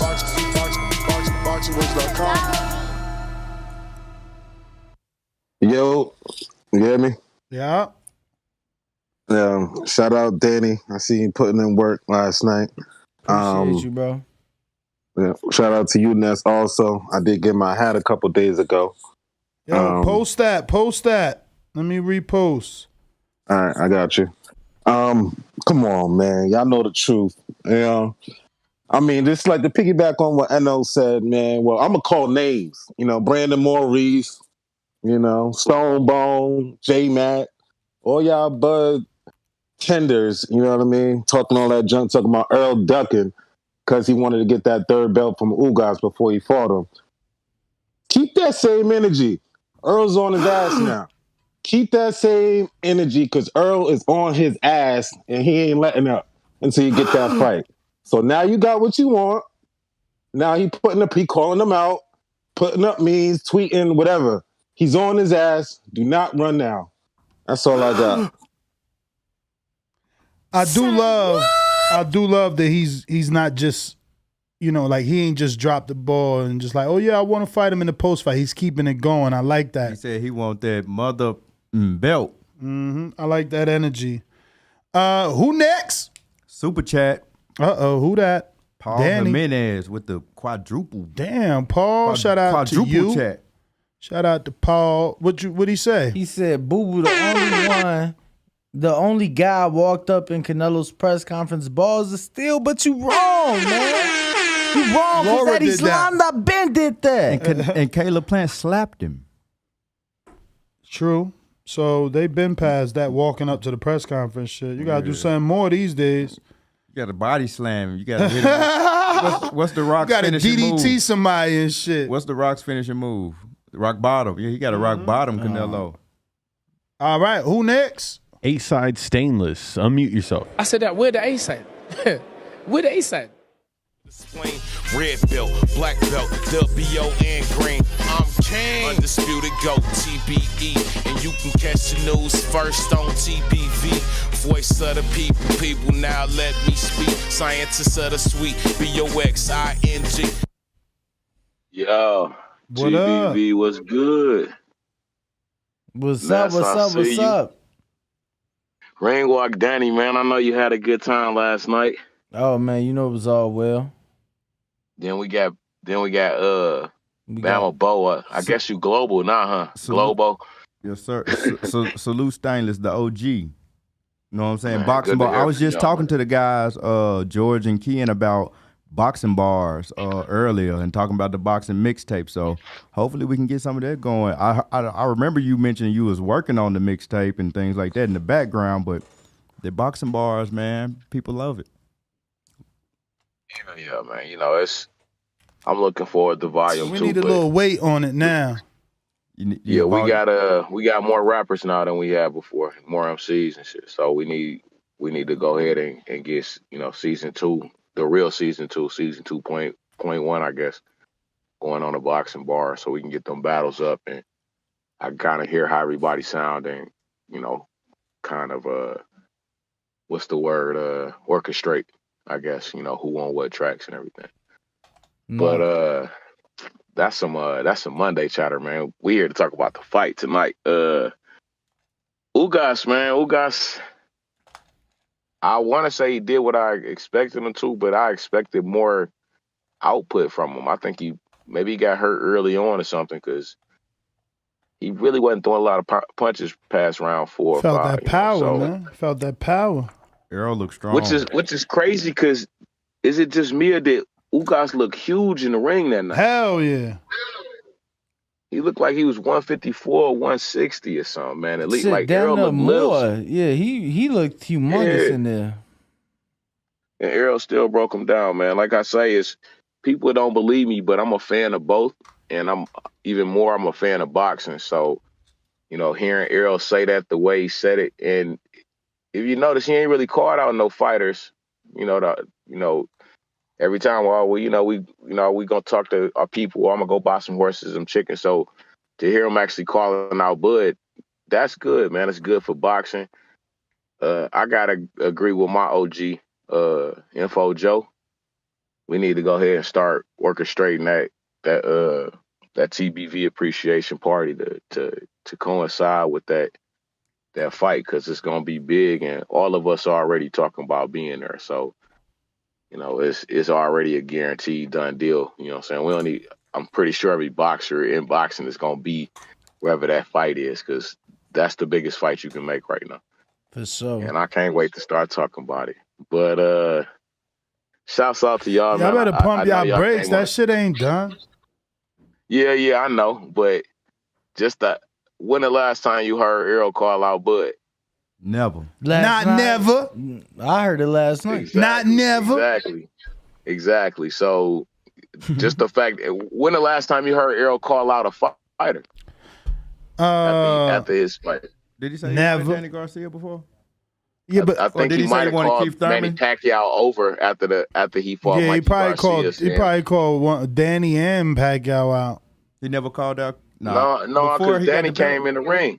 Danny came in the ring and he was saying, "I don't want to fight neither one of them," because they ain't want to give him a shot when he was nobody. So that alone give me some belief that this fight gonna happen. Hold the grudge, Spence Jr. Yeah, I mean, we all know that the boxing of business can always fuck up a fight, but I'm gonna just keep my fingers crossed and keep praying to the boxing guys as we get another month full of boxing sacrifices, some losses for some of these people, man, and we gonna see this fight, fellas. I'm gonna keep praying to the boxing guys until it happens. Hey, hold on. Hey, Stainless, before you go. You've been in Ohio for a while, know what I'm saying? I know you're an OG smoker as well. Who got the better bud? Ohio or Tennessee or Detroit? Know what I'm saying? I'm gonna say Detroit because Detroit is legal. And then who got the number 2 spot? Right now is Nashville, but I've only been here, for a week, so I probably only touched like 2 or 3 strains since I've been Ohio got some catching up to do. I thought you went to Ohio. I am in Ohio. He said Ohio number 3 right now. But he just weed every day. He just said right now is Nashville, but I only been here. No, he's saying right now number 2 is Nashville. Nashville number 2 because I've only been in Columbus for maybe a week and a half, so I've only gone through 2 or 3 strains. So I'm saying you don't get the trophy just because you scored a couple points punching people. You know what I'm saying? You got to win the whole fight. So right now they in 3rd place. But smoke weed every day. Yes, sir. Yes, sir. Every hour. That's what he should have said. R.I.P. Nate Dogg. But as I always say, please make sure you push the thumbs up. Share this in every episode of the Boxing Voice podcast. This is TBV for life. And if you ain't on Patreon, that's because you stupid. Oh, and most importantly, man, I keep trying to say this every time I'm on here. Bo, if you on there, man, you know how we get down in the back call. You know what I'm saying? We got a GoFundMe, or just go to his Cash App for JT and his sons as his brother takes his sons on another road to another big tournament. He's already taken the other tournaments, but it would help if we could help him pay for the big one. You know what I'm saying? And get these boys where they need to be. Small donation. TBV boxing boys. So yeah, keep with the donations. It ain't for like I think another 2-3 weeks. You know what I'm saying? We was trying to hit 1,000. We might be halfway there. It's in Ohio next, isn't it? Yo, I'm calling y'all out. That's sad that y'all only halfway there. You number 1 though, right? Yeah, you know what I'm saying? And I still got the biggest donation. You still got the That's a damn shame. Y'all don't even accept me. Y'all don't even accept me in the back call. Meanwhile, I'm shitting on all y'all. Hey, send me the link so I can keep putting it in the chat, Stainless. Send me the link, bro. To the rest of them too. Text me the link. The people in the chat. You know what I'm saying? Y'all ain't got to the level that the people in the back call have. They didn't at least match and beat what Neston donated. The people that listen in, y'all ain't matched with Neston donated or caught up with the chat. You know what I'm saying? Shout out to people who have donated. Actually, there is somebody who done beat you, and that would be Big Fish Vega. He's probably donated $75, $100. You know what I'm saying? He's dope. Some people didn't have a link, so they done cashed up to other brothers so they could Cash App it to JT or send it to JT, you know what I'm saying? So don't think it ain't a community effort going on there. But Ness is right, you know what I'm saying? As much as y'all hate this motherfucker and want to talk, excuse my language, but as much y'all hate this brother and want to talk crap about him and his narratives and this and that, my man is there for his community. You know what I'm saying? And he has the largest donation of $100. I ain't seen nobody beat it, match it, or come close other than Vega, who, like I said, did multiple donations. So, as I always say, this is TBV for life. And if you ain't on Patreon, that's because you stupid. Great call. Appreciate the call, bro.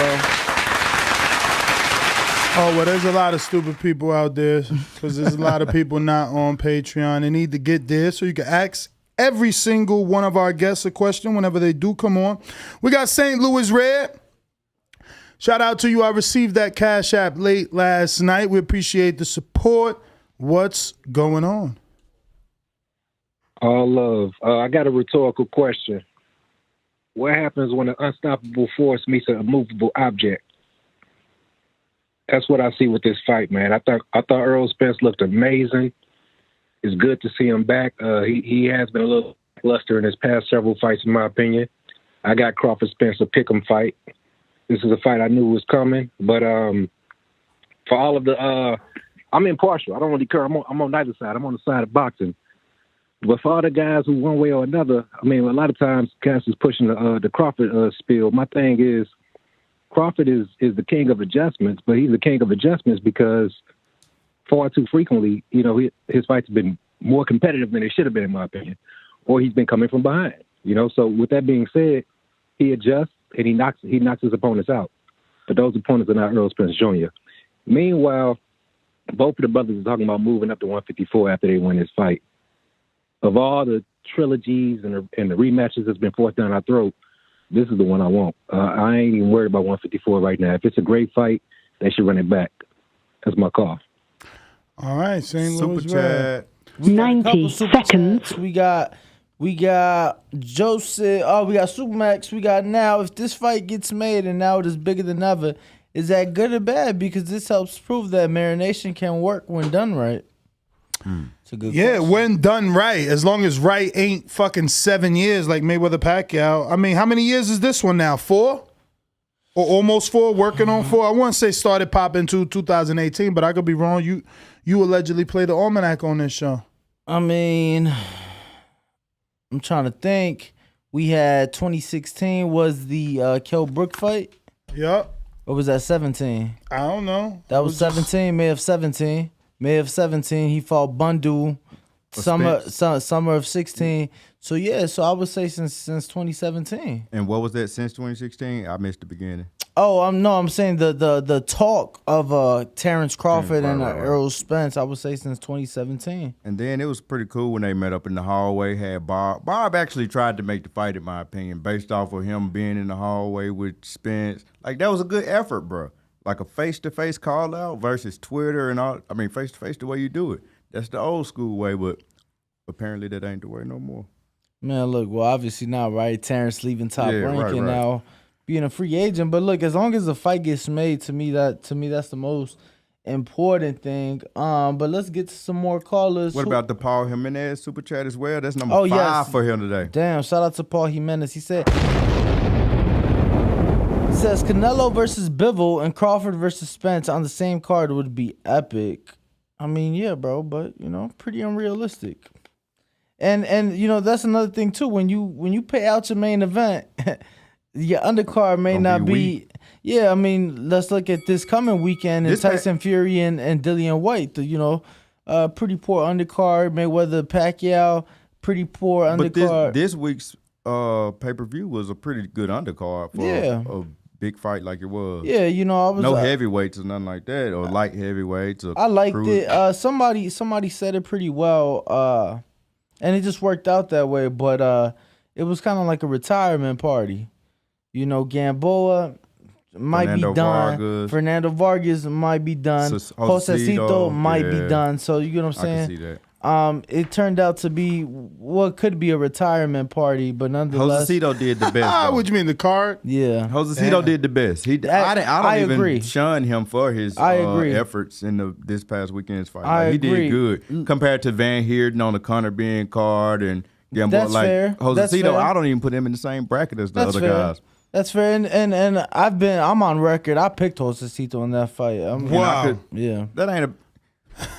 He's starting to show. Oh, you didn't even. He's starting to show his Mexican shit for real. But then when I don't pick Andy versus AJ, or when I don't pick, you're not Mexican enough. I know. Yeah. You can never please everyone, bro. But La Jessica saying, "I'm glad you are back, Danny. I'm glad I'm back too, man." Bro, this fish is legit beating me down. That's a big fish. I've been trying to catch this big fish all afternoon. But we still got a lot of callers to get to. Because I just want to go. So while Ness plays with toys, we're gonna get to who's next. TBV's People's Champ. Let's get to it. I mean, I'm not playing with toys. These are props for the show, so that we could actually be better than regular shows. Entertain. Yeah, we ain't just trying to be boring and bland. Shout out to Big Fish Party, man. Is it making you better when the toy itself cannot be used? So now you have to play Bob the Builder and try to fix the shit live on air. I mean, if we would have came in earlier, that's our fault for not being here early to do the When the preparation. budget get bigger, we're going to get a real fish tank and catch some real fish. How about that? We're going to catch real fish, so don't even worry about it. TBV. You got a Texas Bulldog. The People's Champ did not join. Okay. Texas Bulldog Boxing. What up? What up, TBV? Hey, what up, man? Man, appreciate y'all taking my call, man.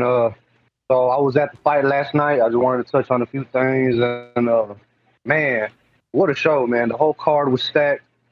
The main event, man, it was amazing, man. Some for some odd reason, something told me, man, put something on the later round stoppages on my bookie. Sure enough, man, that 10th round came through and hit for me. Damn, shout out to you. Yeah, man, that was great. And overall, man, it was amazing once that main event started, man, because just to put it in perspective for you, man, I had Errol Spence fans to my right. I had my people to the left, more Spence fans in front of me, and directly behind me, we had a big section of Cubans, man. It was crazy, bro. Like, round 5, round 6, you know, Ugas had his moments. You know, you go from celebrating with the Spence fans to going at it with the Papi's this and the Papi's that, man. It was crazy, man. It was a great time, and I didn't get to see Danny, man, but I had a question for him. What's up, bro? I'm listening. I think he was ducking everybody. Man, did you, when that main event started, Danny, did you smell that shit? Oh, it was people was blowing in there?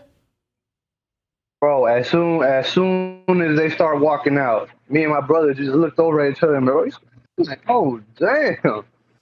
He was live, bro. My city was in there fooling. Yeah, no, I'm gonna be honest with you. I didn't, but imagine. I mean, I'm not surprised. You know, the media setup was kind of different this time, so we was kind of like away from everything. So maybe that's why. But I've been to fights, and I've been to Earl fights, and you smell it in the air. I've been to Tank fights, and you smell it in the air. So you know, I've been to Tank fights. When Tank fought in Baltimore, it was so much smoke in the air. It was like you was on the airplane. Some clouds, you know, you can't see. Some you can. So smoke weed every day. But yeah, man. Go ahead with your call, bro. Oh yeah, man. Got him. And oh man, one thing about Errol Spence fights that maybe people that are not from here that didn't go might not understand is Dallas is not really a friendly city, bro. Like just like any other city, it can get grimy at times. And but when Errol Spence fights, man, he brings out north side, south side, east side, west side, and when everybody shows up, it's all the same vibe, man. Like everybody's just there to support Errol. And to be honest, it was great, man. I had a great time, bro. Whoa. Nah, bro, I had a ball myself, bro. And I'm gonna be honest, bro. I thought Houston had it, but it's close, man. There was a lot of fat asses walking around AT&T Stadium last night. Let me tell you. Oh my God. All lady in this room, but I can't say too much. Yo, don't get in trouble, man. Don't get in trouble. Yeah, sorry, man. But I'm gonna let y'all go, man. Let get up off the line, man. But thank you for taking my call, man. Appreciate you, bro. Thank you. Super chat. Oh yeah. We got a message from El Camino to Stainless that says, Stainless, I'm a match Ness because you've always showed El Camino love. Shout out to Stainless. See? When you do things without expecting nothing, good things always come. Absolutely. We got Supermax with another one. He said that's number 3, no? 2. Number 2 for Supermax. He said, damn, what you think of EJ's ring walk? The whole crowd was singing. Yeah, nah, bro, that shit was lit. What was they singing? My cousin texted me and said it was epic, but I didn't even see it because I think I was. What's up with the dude he brought out? I never heard of that dude. Then I followed him I checked him out on Instagram. He only had 2,400 followers. So shout out to Earl for bringing out somebody like that nobody knows. Yeah, it was a Dallas artist. Was it like Big Tuck or something? Yeah, man, I'm not. It was Big Tuck. Yeah, Big Tuck. He brought out like what's the other Dallas fighter that got beat by Virgil Ortiz? Can't think of his name. Maurice Hooker? Yeah, he brought out Maurice. Well, Maurice Hooker came out to his song when he fought Jose Ramirez for the belts or whatever. Right. He came out to that song, Not a Stain on Me. I'm not the biggest into Texas rap, but that was jumping too. Yeah, no, Big Tuck had the crowd on their feet yesterday, and Earl actually touched on it in the post-fight press conference, saying that it's just important for him to put his city on. Yeah, you pay him homage. Put his people on and shit like that, and represent for his city. But who we got next, George? Special feature 1. Special feature was good. Shout out Louisiana. Stand up. Special feature. Gotta unmute. He unmute. Let's come back to him. Would I break something if I did a whole fisherman thing where you like, you know what I mean? But you do that when you toss with your phone there. No, I know you got to do that with like the hook, not with the fish, not with the fish actually attached to it. Like, Yeah, saying, that's like my it. head over here. The Nah, mic, you good, man. Y'all good, man. I got control. It do look pretty cool floating right there by that. You got Davidian on the line. Davidian, what's the word? God bless. What's good? What's good? What's good? Good. I just want to say Happy Easter to all y'all. You mean Happy Big Fish Day? Well, I'm saying Happy Easter first. The King is risen. He is risen indeed. But I'm gonna go on. Yes, it is Big Fish Day as well. So yeah, Earl did his thing. I'm just excited that he's everything that I thought he was. Yeah, I don't know. It was a great night of fights. The whole card was stacked. We need more fight cards like that from top to bottom. No bullshit. Like, it's got to be all like if they could do that. I mean, I know you can't always do that, but it was just a good night of fights. And Jonas, he did his thing. He got some fast hands. But yeah, Earl, Crawford, that's the best fight, biggest fight in boxing, hands down. I don't want nobody else fighting nobody else. Just them two, the two best. Nobody's fucking with them two except them two. So, and I already know who I got. Who you got? Who you got? Crab season, Earl. Crab season? You already know it. Nope, that's not what I said. You got crabs, Ness? I didn't know if you said crab season. My bad. Nah, I said strap season. You heard what I said. Strap season. But God bless y'all. That's shout my out, call. shout out. Yo, who next? Jay Benitez. James Benitez. Alabama, what up? Yo, what's up, Nash? Los chingazos. Listos pe los chingazos. And it's not going the distance. Either he'll wave the white flag or I'll wave it for him. TheBoxingVoice.com. A lot of you live believable lives. It's easy to sit in those seats. It ain't easy to stand up here. Remember that. Matter of fact, when I smacked his brother in this gym right here, he didn't do anything. All he did was stand there like a big fat pussy. In your mind, how does that fight go? With me getting my hand raised. SDS Promotions.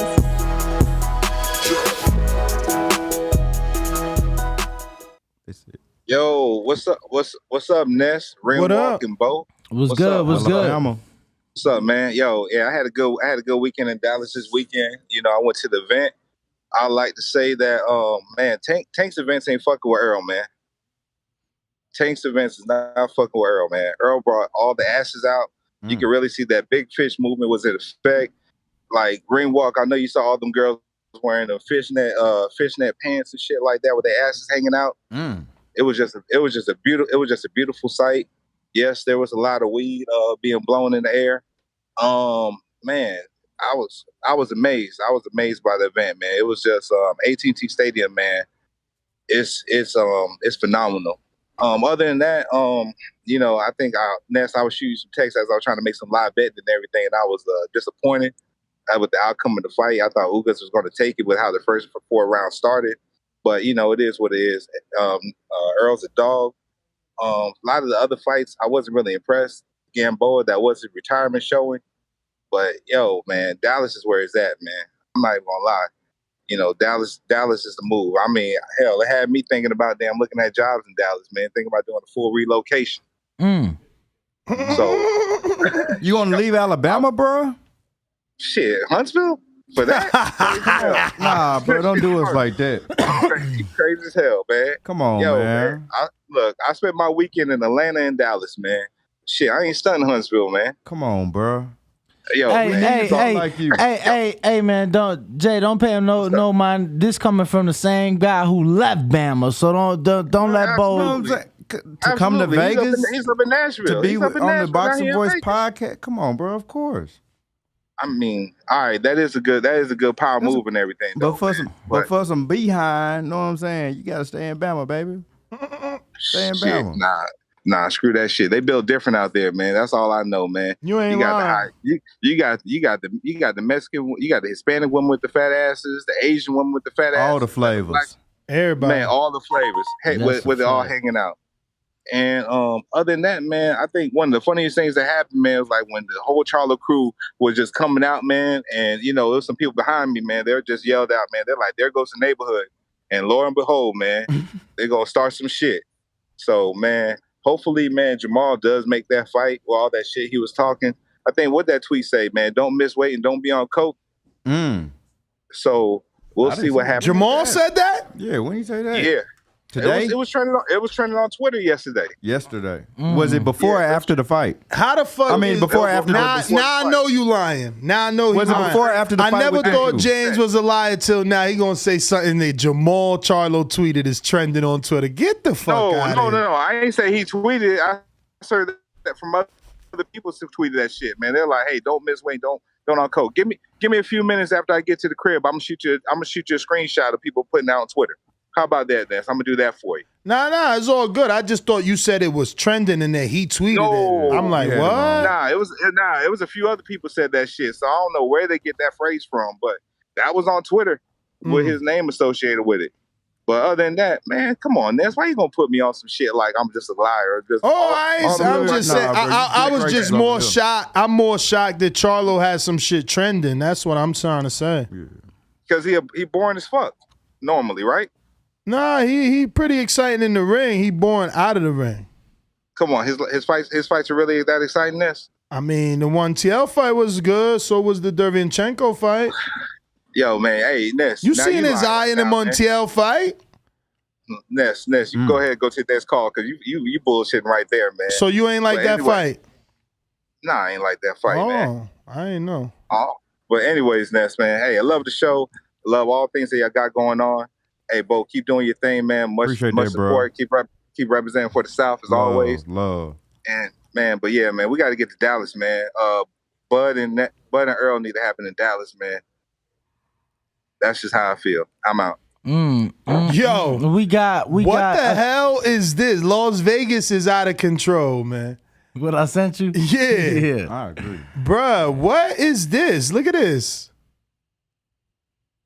Now auditioning Ukrainian strippers. I bet that's real too, bro. No, yeah, the little darlings, bro. It's a strip club out here. I believe. And then in small letters it says, "We stand with Ukraine." What That's crazy, I've though. seen some weird stuff out here. We Like good. I'm from Alabama to come up here, and as soon as I got to where I'm like, bro, it's way much. I'm just gonna keep it there. I'll leave it there. A couple super chats I want to acknowledge, of course. We got Supermax with another one saying Southside the Realest is a huge anthem, and if you go back, that's the song that was played between rounds when Earl went in and dropped Porter, so it was fire. And then we got Texas Bulldog boxing with another one saying Earl next ring walk need to be Tussle by DSR 100 shark emoji fire emoji. For sure. But who do we have next, George? Special feature one. You get another chance. Let's try him again. Was it? Special feature. He's already unmuted. I think maybe he may be having audio issues, perhaps.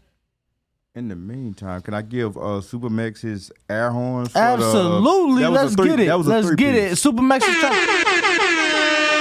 Sorry, I missed that, bro. I ain't gonna miss it. Yo, speaking of Supermax, did y'all see the super belt that Mauricio is making for the Brits? Nah, the Brits are coming. The Brits are coming. Nah. not.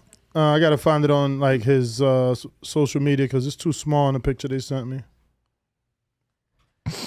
Yeah, man. I know there's a lot of people who I see the man saying, "Damn, Danny, I didn't catch you at the fight last night, bro." There A you lot go. of people was trying to get up. Check Not it out. all possible, but who? Check it out.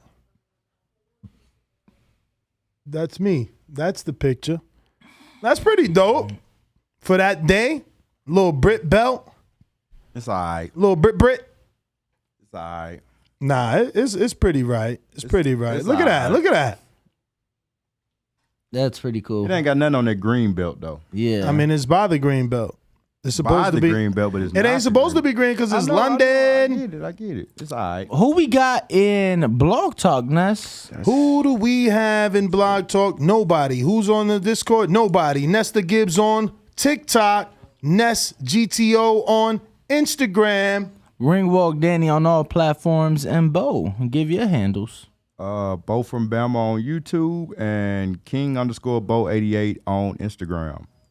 Catch us on the next one. We will be back tomorrow morning, 6 a.m. Pacific, 9 a.m. Eastern. Peace.